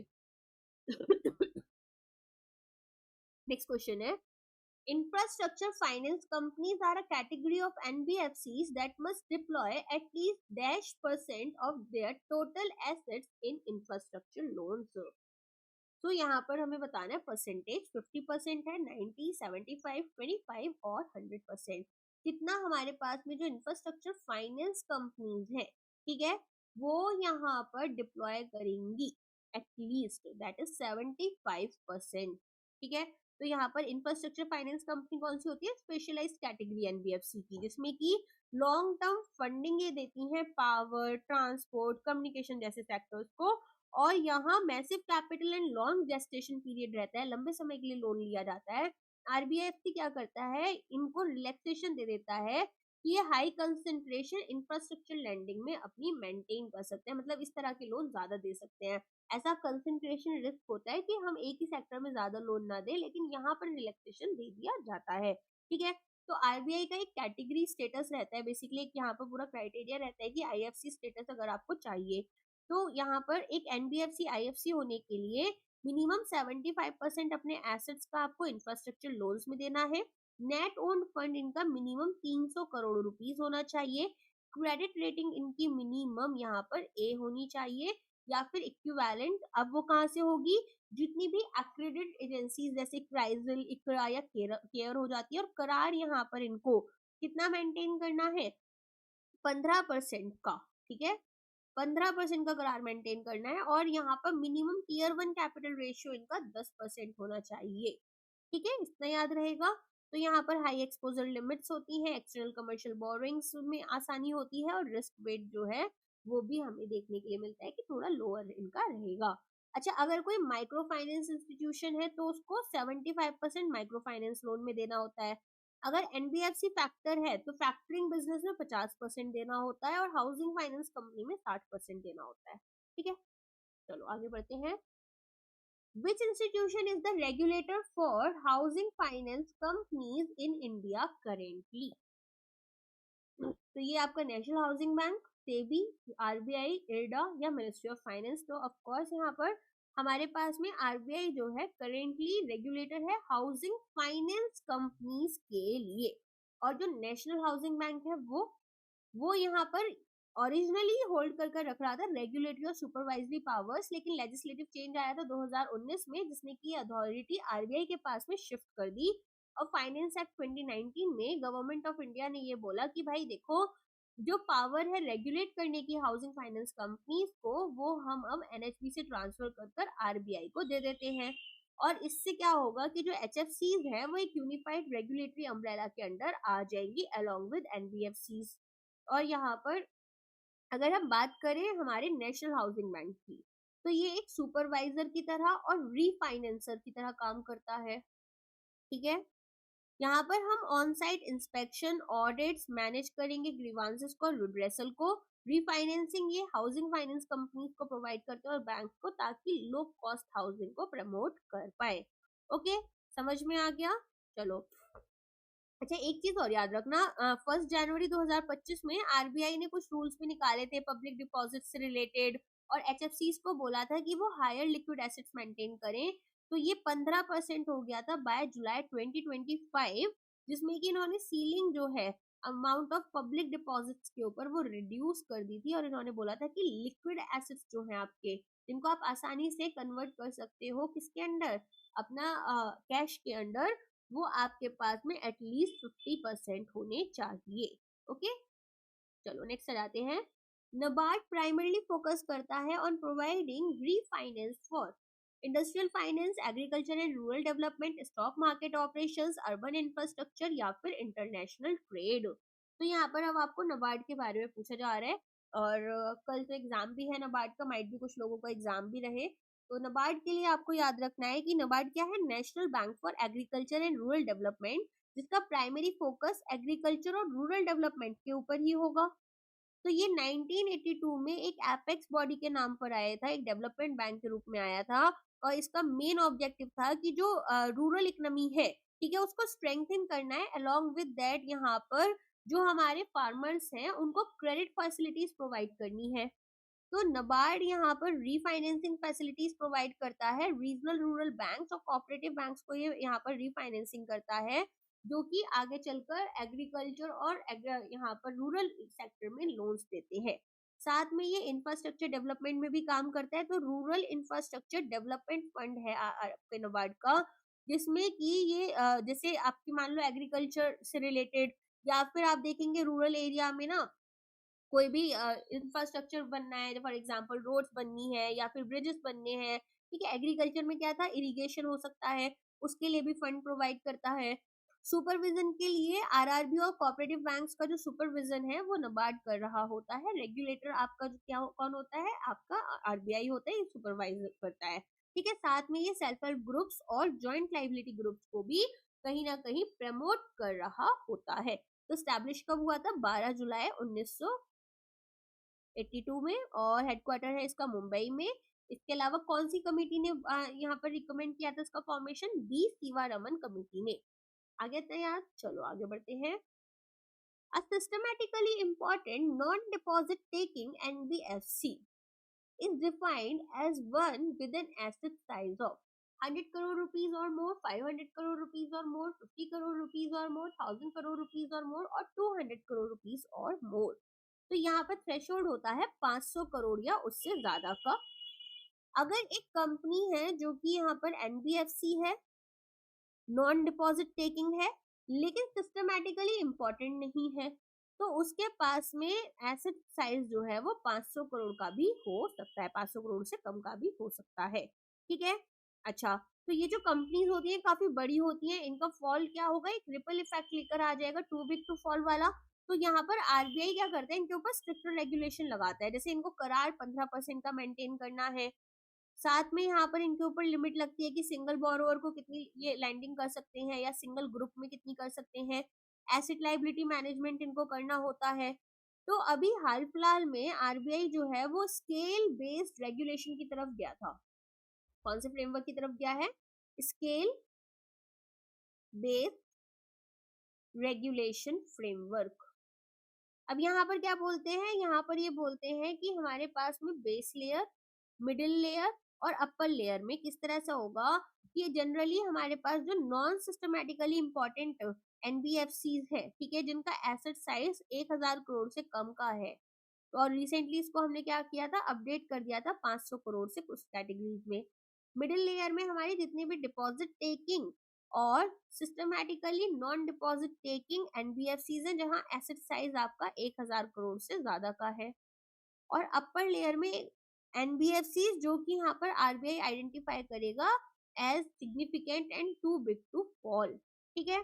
तो ये हमारे पास में एसेट साइज रहते हैं 1000 करोड़ से ज्यादा का, और एनबीएफसी डी में आपके पास कौन से आते हैं, किसी भी साइज के।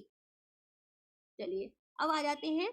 Exim bank, export import bank of India was established to regulate the stock market, finance and promote foreign trade, print currency notes, manage government debt, fund rural development projects। तो एक्सिम बैंक क्यों आया था, तो ये यहाँ पर finance करने के लिए और प्रमोट करने के लिए, फॉरेन ट्रेड के लिए आया था। एक स्टैट्यूटरी बॉडी है जो कि आपका 1982 में ही आई थी, और एक्ट इसका 1981 में पास हुआ था, जिसमें कि इन्होंने बोला था कि एक प्रिंसिपल फाइनेंशियल इंस्टीट्यूशन रहेगा जो वेरियस एंटिटीज आपकी फाइनेंसिंग में इन्वॉल्व है, जैसे बैंक्स हैं। अब बैंक अगर किसी को लोन दे रहे हैं, किसी एक्सपोर्टर को लोन दे रहे हैं कि वो अपना सामान यहाँ पर जो है बेच पाए, वर्किंग एक होता है प्री क्रेडिट आपका लोन, और एक होता है पोस्ट एक प्री शिपमेंट और एक पोस्ट शिपमेंट क्रेडिट लोन्स होते हैं, जिसमें कि क्या होता है कि सामान आपको पहले रॉ मटेरियल प्रोक्योर करना है, लेबर है, पूरा बनाना है। एक होता है पोस्ट शिपमेंट में, जिसमें कि आपके यहाँ से सामान चला तो गया है लेकिन अभी बायर तक पहुंचा नहीं है, तो आपको कुछ पैसे की जरूरत है, तो वो दोनों के लिए बैंक फाइनेंसिंग करता है। अब बैंक को वो पैसा कौन देता है? एग्जिम बैंक देता है। तो इनकी ना अलग अलग पॉलिसीज होती हैं, अलग अलग प्रोडक्ट्स होते हैं जिसके थ्रू ये सारी चीजों को यहाँ पर प्रमोट करते हैं। ऑल्सो ये प्रमोट करते हैं बायर्स क्रेडिट, कि जो ओवरसीज बायर है, मान लो दूसरे कंट्री की गवर्नमेंट है, लेटेस्ट से भूटान है, अब भूटान यहाँ पर चाहता है कि इंडिया जो है उनके यहाँ पर एक पावर प्रोजेक्ट शुरू करे। तो ऐसी सिचुएशन में भूटान के पास उतना पैसा नहीं है, एग्जिम बैंक क्या करेगा, वो यहाँ पर बायर्स क्रेडिट देगा। तो पैसा डायरेक्टली यहाँ पर जो कंपनी है, जैसे अडानी कंपनी है ना, अडानी बना रही है अभी प्रोजेक्ट, तो अडानी को यहाँ पर ये पैसा दे देगा भूटान की तरफ से, और भूटान को क्रेडिट मिल जाता है। ठीक है, तो इससे क्या हो रहा है, हमारी कंट्री के जो एक्सपोर्ट्स हैं उन्हें हम प्रमोट करते हैं। ये लाइन ऑफ क्रेडिट भी प्रोवाइड करते हैं फॉरेन गवर्नमेंट्स और रीजनल डेवलपमेंट बैंक्स को, जो कि इस पैसे को यूज कर हाई वैल्यू प्रोजेक्ट्स अपने यहाँ क्रिएट करवाते हो। ये सब कब करते हैं? केवल जब आप इंडिया से सर्विसेज ले रहे हो। तो ये प्रीमियर एक्सपोर्ट फाइनेंस इंस्टीट्यूशन है जो कि फैसिलिटेट करता है, फाइनेंस करता है इंडिया के इंटरनेशनल ट्रेड को। इसी के साथ में हमारे इकोनॉमिक्स का जो 100 एमसीक्यूज का मैराथन है वो कंप्लीट हो गया है। अब मैं पहले फाइनेंस का नहीं लेकर आऊंगी पहले, क्योंकि आपका फेज 1 अभी बिल्कुल क्लोज आ चुका है। मैं एक जनरल अवेयरनेस का मैराथन लेकर आऊंगी जो आपके 15 दिसंबर तक के करंट अफेयर्स को कवर करेगा। इसके बाद में मैं सेबी के ना कुछ आपके लिए यहाँ पर जो इम्पोर्टेंट वाले ये रहते हैं, सर्कुलर्स रहते हैं, उसका एक वो लेकर आऊंगी, and then we will cover finance. ठीक है, तो होपफुली उससे आपका ना पूरा का पूरा सब्जेक्ट जो है फेज 1 का तो अच्छे से कवर हो ही जाएगा। अलॉन्ग विद दैट फेज 2 के लिए इतना स्ट्रॉन्ग बेस बन जाएगा कि आप एग्जाम में जब एग्जाम देकर आओगे, मैं यहाँ पर श्योर हूँ कि मेरे स्टूडेंट्स तो क्लियर कर ही लेंगे फेज 1। तो जब वो फेज 2 के लिए जा रहे होंगे तो उनका बेस बन चुका होगा। बस थोड़ा सा मेहनत आप लोगों को मेरे साथ करनी होगी। कुछ स्टूडेंट्स ने लेट ज्वाइन करा है, तो डेफिनेटली थोड़ी ज्यादा हार्ड वर्क करो, थोड़ा ज्यादा टाइम पुश करो, अपने लिए भी पुश करो। अच्छा, कुछ स्टूडेंट्स होते हैं जो मुझसे ना कुछ क्वेश्चन पूछते हैं। अभी हो सकता है आपने किसी दूसरे यूट्यूब चैनल से पढ़ाई करी और वहां से आपको कोई डाउट आ रहा है और आपको लगता है कि मैम से पूछ ले, मैम से हमने बाकी सारा पढ़ा हुआ है। तो बिना झिझक के पूछ लिया करो। ऐसा कुछ नहीं है कि अच्छा हमसे ही पढ़ना है, आप बच्चों आपको पेपर क्लियर करना है। ठीक है, ये सब कोचिंग इंस्टीट्यूट्स में क्या कंपटीशन है क्या है, ये सब आपका हेडेक नहीं है। तो मैं इस चीज को लिए बहुत अच्छे से प्रमोट करूंगी कि आप कोई भी डाउट है मुझसे कभी,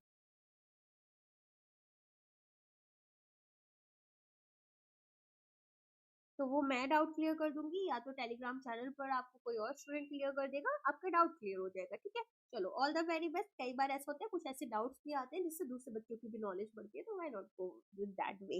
ओके, चलिए आज के लिए बस इतना ही। Thank you so much. Video पसंद आए तो लाइक करना, चैनल को अपने दोस्तों के साथ शेयर किया करो, दूसरों को बता सकते हो आप टेलीग्राम ग्रुप्स में कि इस तरह से पढ़ाई चल रही है, फ्री में हो जाती है, एक्सेट्रा एक्सेट्रा। सो यहाँ पर अब मिलते हैं हमारे नेक्स्ट लेक्चर में। आज के लिए बस इतना ही। Thank you so much.